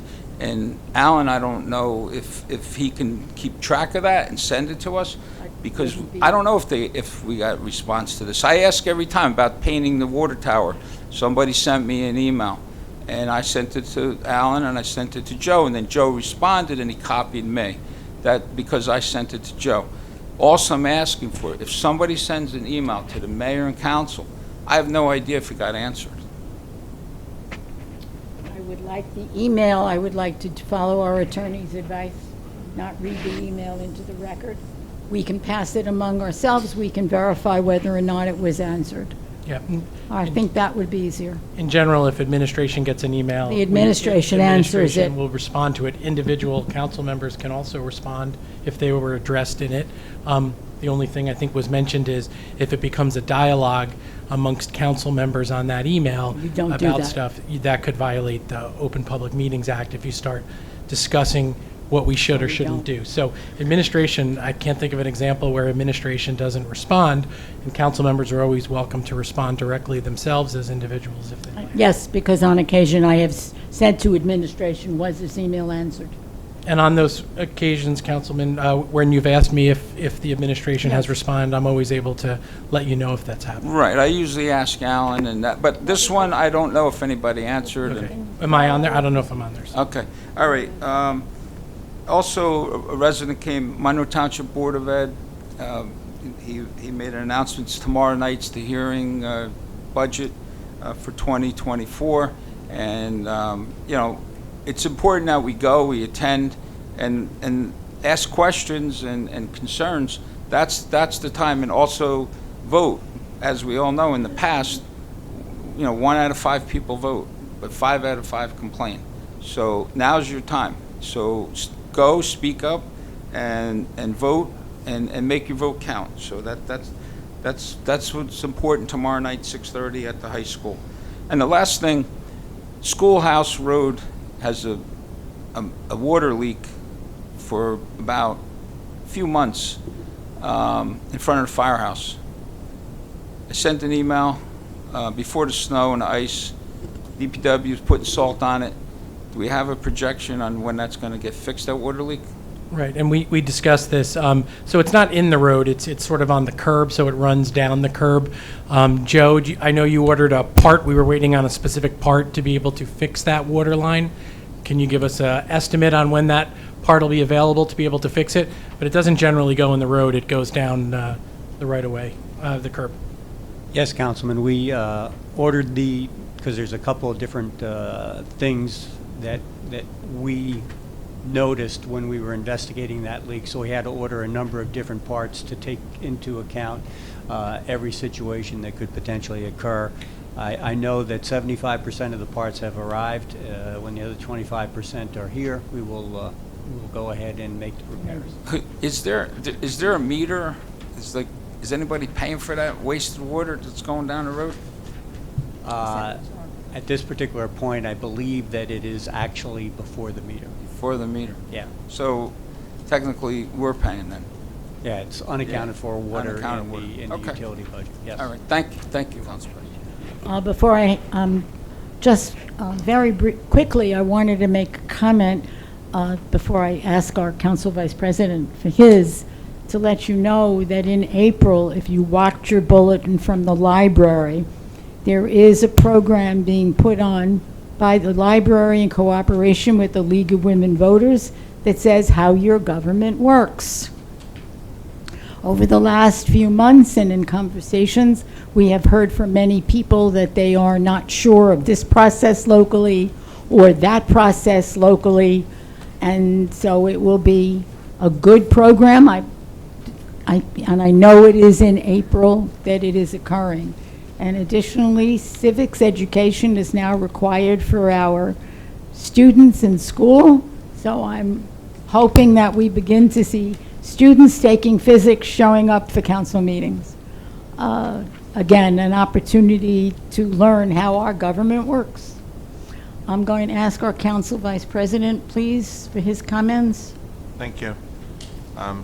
First comment is I read that the rec department is now taking applications for people that want to be involved with different sports and things.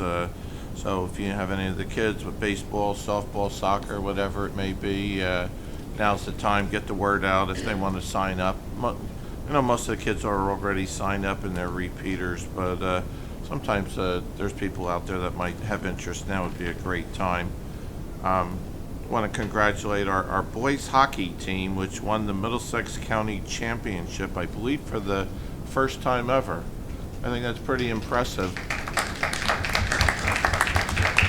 We don't even have a hockey rink, and they went out there and they practiced and they still won the championship. So that shows how good they are.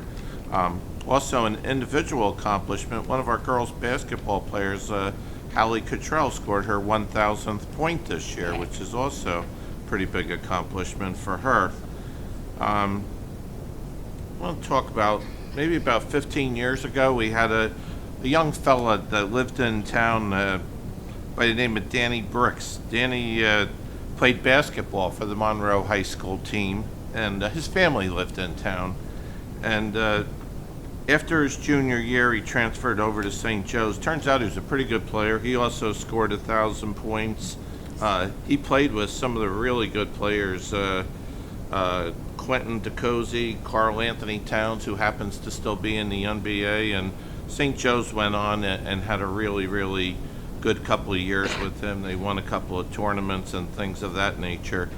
After he graduated and moved on, Danny ultimately wound up as an assistant coach over at Colonia High School, where he was an assistant with their basketball team, I think in addition to being a teacher of some sort. So I didn't quite follow the whole thing, but anyhow, unfortunately, Danny passed away at the age of 30. So I was very sad, but his family no longer lives in town. They moved to North Carolina, but I want him to know that he's remembered. So Rest in peace, Danny Bricks. We had a couple snowstorms this month. I want to thank our DEP that I thought came out and did a great job getting the I'm all messed up tonight. The DPW who came out and did a great job clearing the snow.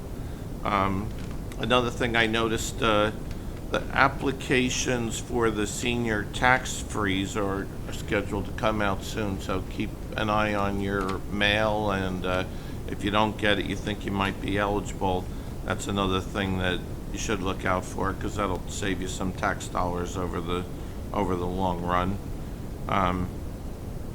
I also had the luxury, as Rupa said, of going to the Leonid Foundation commemoration of the 2-year anniversary of the Ukrainian war.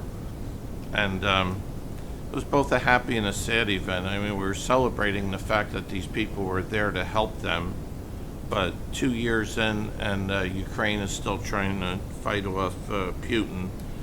These people, Anna and Edward, they provide aid for these people. They send aid over to people that need it there. They've helped some of the families move out of there that were in harm's way. So, in my book, these are real heroes, and they're people that live right here in Monroe. So, if you can do anything to help them out, it's Leonid, Leonid Foundation. And talking about heroes, another sad passing this month, nothing to do with Monroe, was Alexei Navalny, who in my book was a true hero, one of the people that stood up to Putin, and he paid for it with his life. So that's all I got to say tonight. Thank you.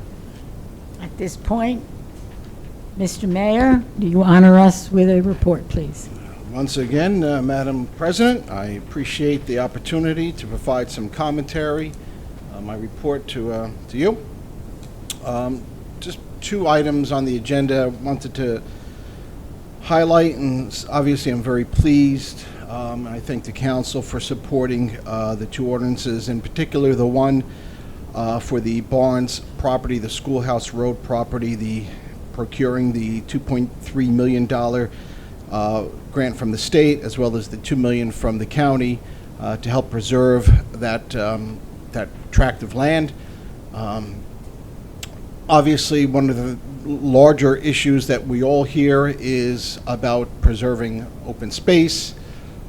We try to be aggressive in that regards, and it's in support of the master plan. So it's a good purchase, and obviously to have a 34-acre property in perpetuity kept open space. That's certainly the goal. Secondly, I'm pleased that our application for the County Housing Community Development Grant for the funds for the park improvements and the community gardens was certainly approved. As you know, we applied for the NJDEP Acres Jake's Law Playground grant application, and the location was identified through our master plan yet again. So I appreciate that we move forward. Some of the events in the past month or so that I'd like to provide some comments. It was mentioned before about the police outreach, the continuing police outreach regarding scams, crime trends, and just how to keep yourself safe. Some of the council members were there. It was very well attended, both at the rec center, the community center in the northern part of the town, as well as our senior center. And it's just so important to reinforce, and we will continue this effort. And it's my understanding the next one that we're going to record. We have recorded some of these presentations in the past, but obviously technology, information gets updated. So the next one we're going to record to make sure we certainly post it. But it's that reinforcement. And I'm going to tell a story. I tell the story, I'm sure people have heard it before. I'm going to keep it short, about just the reinforcement on how to keep yourself safe in regards, in particular, to phone scams. My mom, 2 years ago, I was at her house and we were talking, and she says, "Oh, how's the mayor thing going?" I'm like, "Hey, Mom," I said, "I'm going out with the police to talk about scams for seniors and how to keep yourself safe. And my mom was like, oh, I know. I don't answer the phone if I don't know the caller ID. My good mom, she goes, yeah, they had something like that here. She lives in Woodbridge. They had something in Woodbridge. She goes, oh, don't worry, I don't pick up the phone. Well, a month or two later, phone is buzzing, and it's a call that she doesn't recognize, but it was from the state of Maryland. We have family members in Maryland. Moment of weakness, my mom answers the phone. Well, lo and behold, it's her grandson calling. He's got into a horrific car accident. Don't tell his dad. And could you please, give me some money? Just pulling at the heartstrings of a 91-year-old woman. She didn't have the means to give anything over the phone. So the grandson said, could you please go to the bank and get cash? And don't tell anybody. So my mom, using a walker, doesn't call any of her sons, live close enough around. She gets a neighbor to take her to the bank. She withdraws $9,000 in cash. She comes back to the house and calls the phone number of the lawyer that she spoke to, and the lawyer was going to call a courier. About an hour later, a courier shows up at the door. My mom hands over $9,000 in cash, and that's the end of it. So I will continue telling this story because the information that our police, this outreach that they are doing, is so very important. It's a team effort, truly. And just when you think in that moment of weakness that, it won't happen to me, well, maybe it might not, but maybe a relative or a neighbor. So what the police are doing, I commend them on that. It is a great presentation. It is vital that we pay attention, and I have to say that I will continue to tell that story. Speaking of the police, this week we will be going from 10 flock cameras to 20 flock cameras with an increase. Flock cameras are license plate readers that are strategically placed throughout the town as well as on the police cars to identify, it reads the license plates and it will identify potential cars that are coming into Monroe for potential nefarious purposes. And I tell the story about, if a car with stolen plates or a stolen car comes into Monroe Township, they're not coming to see Grandma and Grandpa, they're coming in for nefarious purposes. So we're trying to stay ahead of the curve, and we have been successful, and there has been arrests directly related to the installation of these flock cameras. So it's something that we will continue to invest into our police and crime prevention, I assure you. Last month, the New Jersey DEP announced another eagle was born in Monroe Township. Now, they report on 2023, so the nest was first discovered in 2017 in Monroe. One eagle egg began to incubate in the upper millstone nest on January 28th, 2023, and the egg hatched on March 10th, 2023. So happy birthday, little eagle. We are hoping to see a repeat in this, potentially again this week. So again, it's just like to tell a bird story once in a while. Councilman Markell talked about Read Across America. I had the honor and the privilege to attend class, fourth grade class in Woodland Elementary School. I read a book on Penny, the fourth little pig. My friends, I always grew up thinking there were 3 little pigs. This book, there is a 4th one who was an engineer who comes and he helps the 3 other little pigs rebuild. So maybe at the next meeting, I apologize. I should have had this information with me, My librarian wife is going to be very upset that I didn't have this info, but if you're interested, I'm going to provide the info next week, and you can go to our local library. It's a great read, and it'll take you about 10 minutes. The governor of New Jersey presented his budget address this past week. Paid attention, obviously, for want to hear certain words. You know, it sets the tone. It's not the actual dollars and the cents. That's going to be worked on over the next couple months. But you want to hear some of the themes. You want to hear some of the tone. And for me, obviously, any type of state funding that can come to the municipality is important. But I was very pleased to hear money about going to the Anchor program, the potential for that. But more importantly, the senior freeze. And again, this is a critical tax relief program for our residents. We'll certainly keep an eye on it yourselves. We will monitor it closely as well. We get very aggressive in ensuring that the information gets out through our website and as well as some of our publications. Any help that is needed by any of the residents to apply for these certainly will be available to you at our libraries and senior center as well as our tax office here as well. Just finishing up, we are in March. Some of the items, some of the events coming up is the Maker Fest at our library on March 16th, 11 to 4. March 23rd will be always our fun egg hunt contest at the soccer complex on Prospect Plains Road, certainly weather permitting, at 10 a.m. And after Sunday's weather, do I dare say spring is in the air? Yeah, maybe. Oh, I'm feeling confident. I went for a bike ride, only my second ride this year because the weather's just been so crummy. Riding my bicycle through Veterans Park on Avenue K, it was packed. It was packed.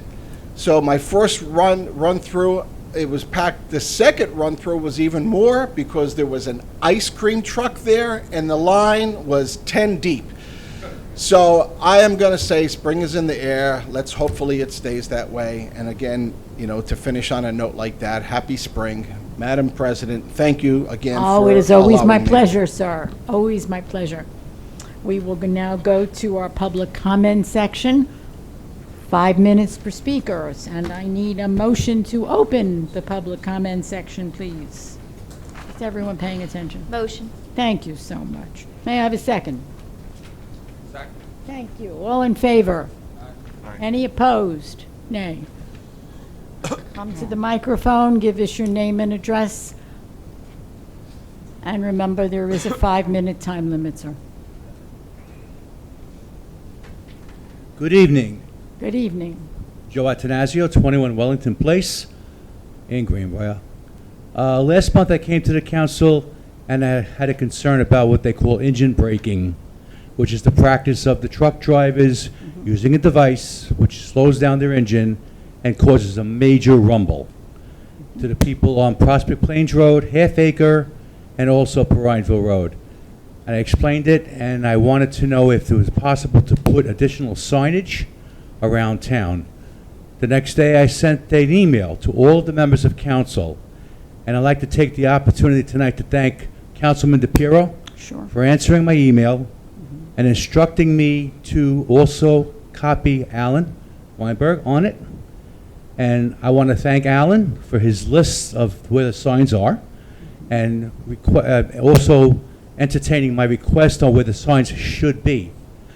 And because of Charlie's efforts and Alan and Kevin McGowan and the DPW, the signs are now in place on Prospect Plains Road, on Mill Road, and hopefully the truck drivers will see these signs and adhere to the ordinance that was put into effect in 2004.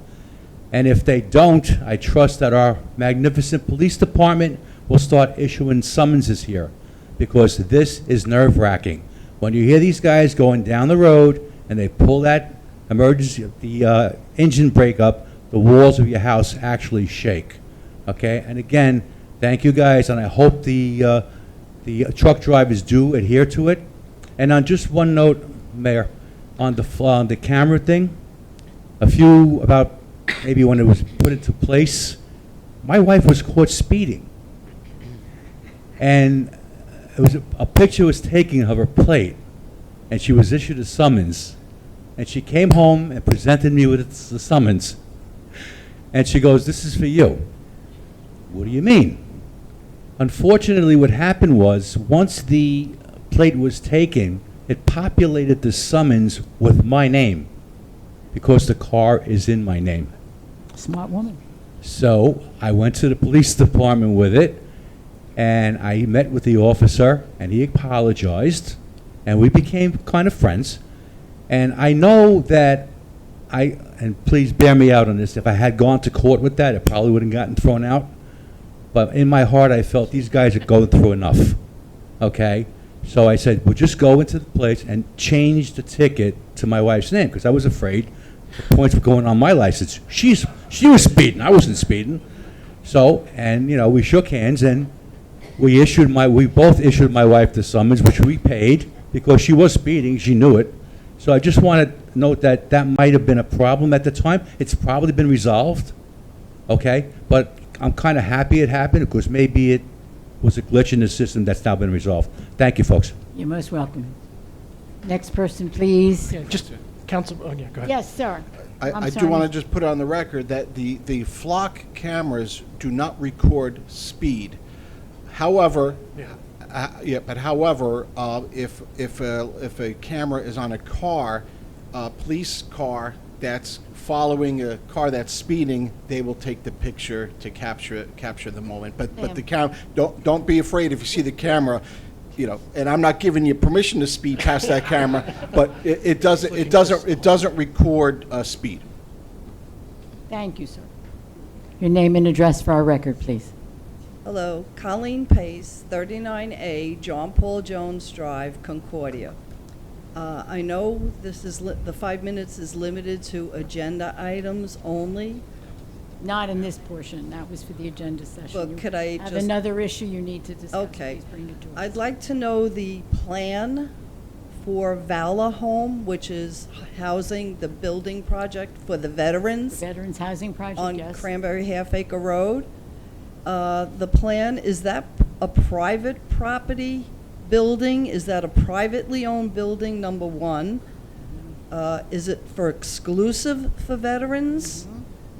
And if not, why not? The sign is advertised, Veterans, Valor Home, so the whole community thinks right now only veterans are going into that building.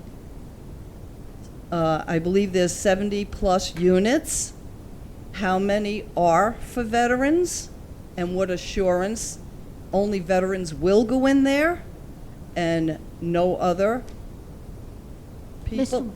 Sure. Mr. Weinberg. Can we get an assurance on that? Give you all your answers. Be happy to answer, and also if I'm also happy to speak either after the meeting or Right. we've been out speaking in different communities and updating people on this project. So just to give you the quick overview, if I can. Okay, because there's a lot of rumors going Sure. around in the communities, a lot of buzz, and I want to hear it from a horse's mouth. Not that I'm calling you a horse. No.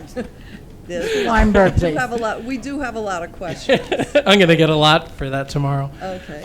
So it's a great question. So as I mentioned earlier, there's a requirement for a certain amount of affordable housing within the township. And as I mentioned, when you see some of these other developments, whether they be over by Mounts Mills and Spotswood Englishtown Road, or you're seeing them down by Applegarth Road, over by Route 33, those are where folks have come in and built 4 market rate units to build the one affordable unit, which is part of that settlement. We have gone out of our way, and this predates me, the previous mayor, Mayor Tamburo. We had some of our own money to try and build affordable housing. Affordable housing is very different than Section 8 housing and other things that people might be familiar with in more of like a city or urban environment. Affordable housing is more like workforce housing. And it really ranges, and I actually have the income limits here from last year because I always keep them with me. So for a two-bedroom, I'm going to keep going, so I'll try and be as quick as I can. For a two-bedroom unit, there's 3 levels: moderate, low, and very low, and there's a certain amount of units for each category. For the moderate, you can make up to 91,000. This is last year, so it'll be adjusted for this year. 57,000 to meet the low category, and 34,000 to the very low category. So many of these people could or may still be working. They could be retired. They could be on that situation. So what the council did at that point is we were going to build actually 37 units, and we got, as part of our court judgment, the ability to build 37 units for veterans only. And we put the money in to be able to do that.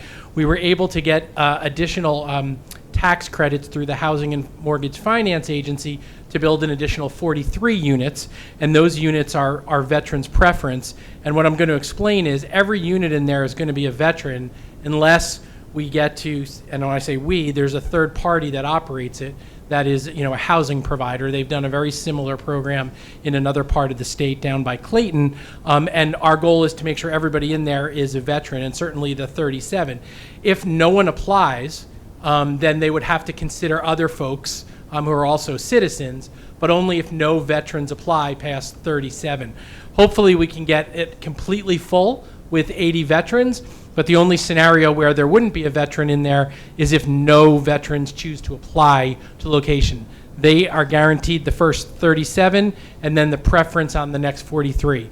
And it's our goal to fill it up through this nonprofit with veterans. Now, all the other affordable housing that you see around town, whether it be at Stratford, whether it's in Mill Lake, Monroe Manor, that's not designated for veterans. Almost all the affordable housing that you see in the state is not designated for veterans. So this is very unique in trying to prioritize and make sure that veterans can get into this, and they will absolutely have the right to go in first and before everyone else. So we're pretty excited about it. When Mayor Tamboro did it and Mayor Delina did it, this is about obviously recognizing what the veterans have done for our country, and that they should have the priority to be able to utilize these facilities. Fine. If you, just quickly, if you Sure. don't get enough vets, okay, however you advertise the VA or whatever, if you don't, who can that go out to? So if we leave it empty, hypothetically, then the developer, then we'd have to build more housing if you don't fill up all 80 units ultimately. You wouldn't in general leave them empty. Otherwise, you wouldn't get the credits. And I know this sounds a little difficult, but every time you build one of these all affordable housing units, and when we build them ourselves with Affordable Housing Trust Fund money that is paid for as 2.5% contributions when people build stuff, when we build those, there's no 4-to-1 ratio. It's just the one. So you're really saving 320 market rate units. You heard comments earlier about the school, by building these 80s without that 4-to-1 ratio. So the priority will be to veterans. We'll need everyone's help to help solicit veterans and their families as well. And we will be aggressive, and we can use everyone's help in doing that. And I'm happy to come out and speak to groups. We've done it at different veterans groups all throughout the different communities. Will this be on a future agenda, this topic of, the housing for an agenda to come up, or?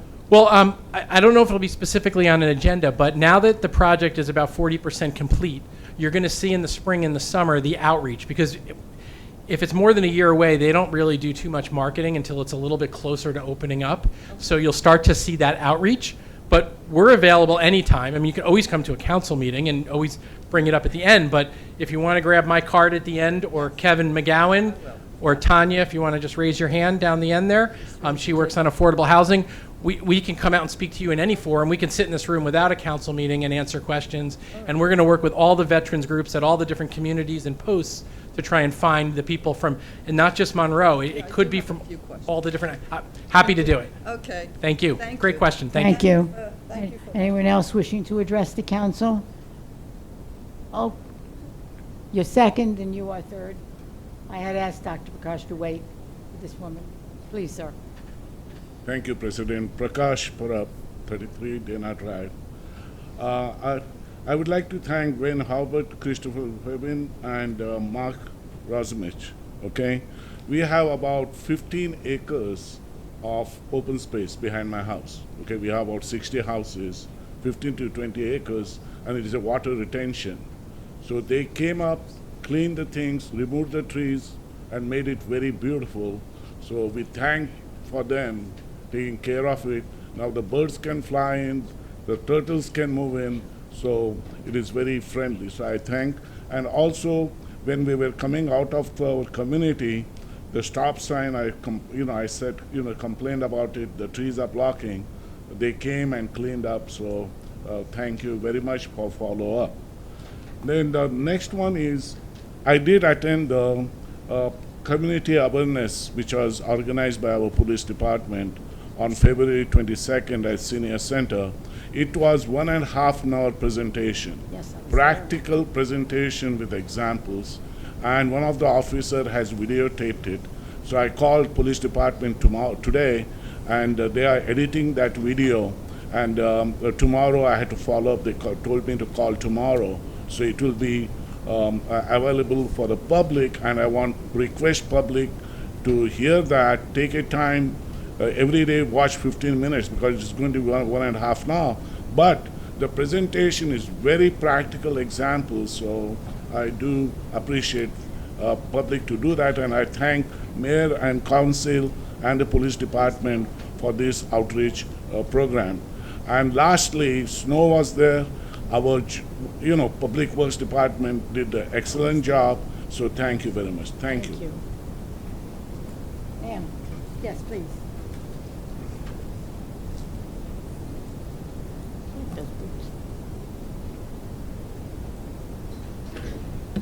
Hi, Lucille Penhouse, 1208 Sealandera Plaza. I neglected to ask this before. The resolution 086A, what was the corrective action needed? Alan? Sure, if I could, yeah. So the audit was clean, but it was a little bit later than planned. We should have finished it by the end of the year, and we were a month or two late. So the corrective action plan is to just do it a little bit quicker next year. That's the only thing. That's the only thing. That's what I was questioning before. Why is this? It's the only thing. All right, well, Anyone else waiting to address us, please? Your name and address for our records. Jenny Ludis, Jamesburg. I want to thank Mayor and Council for all the wonderful programs and events and all the great services that you provide for your residents. I'm lucky enough to come and participate in all your great events that you do and programs, and I want to commend you on what a great job that you do for the residents of Monroe. Thank you. Anyone else wishing to address the council? Seeing and hearing none, I would like to entertain a motion to close the public comment section, please. Motion. Thank you. May I have a second on that? Hello? Second. Thank you so much. All in favor? Aye. Anyone opposed? May I have a motion to adjourn? Motion. May I have a second? Second. Thank you. We are adjourned. The time is 8:50. We are adjourned. Thank you very much. Aye.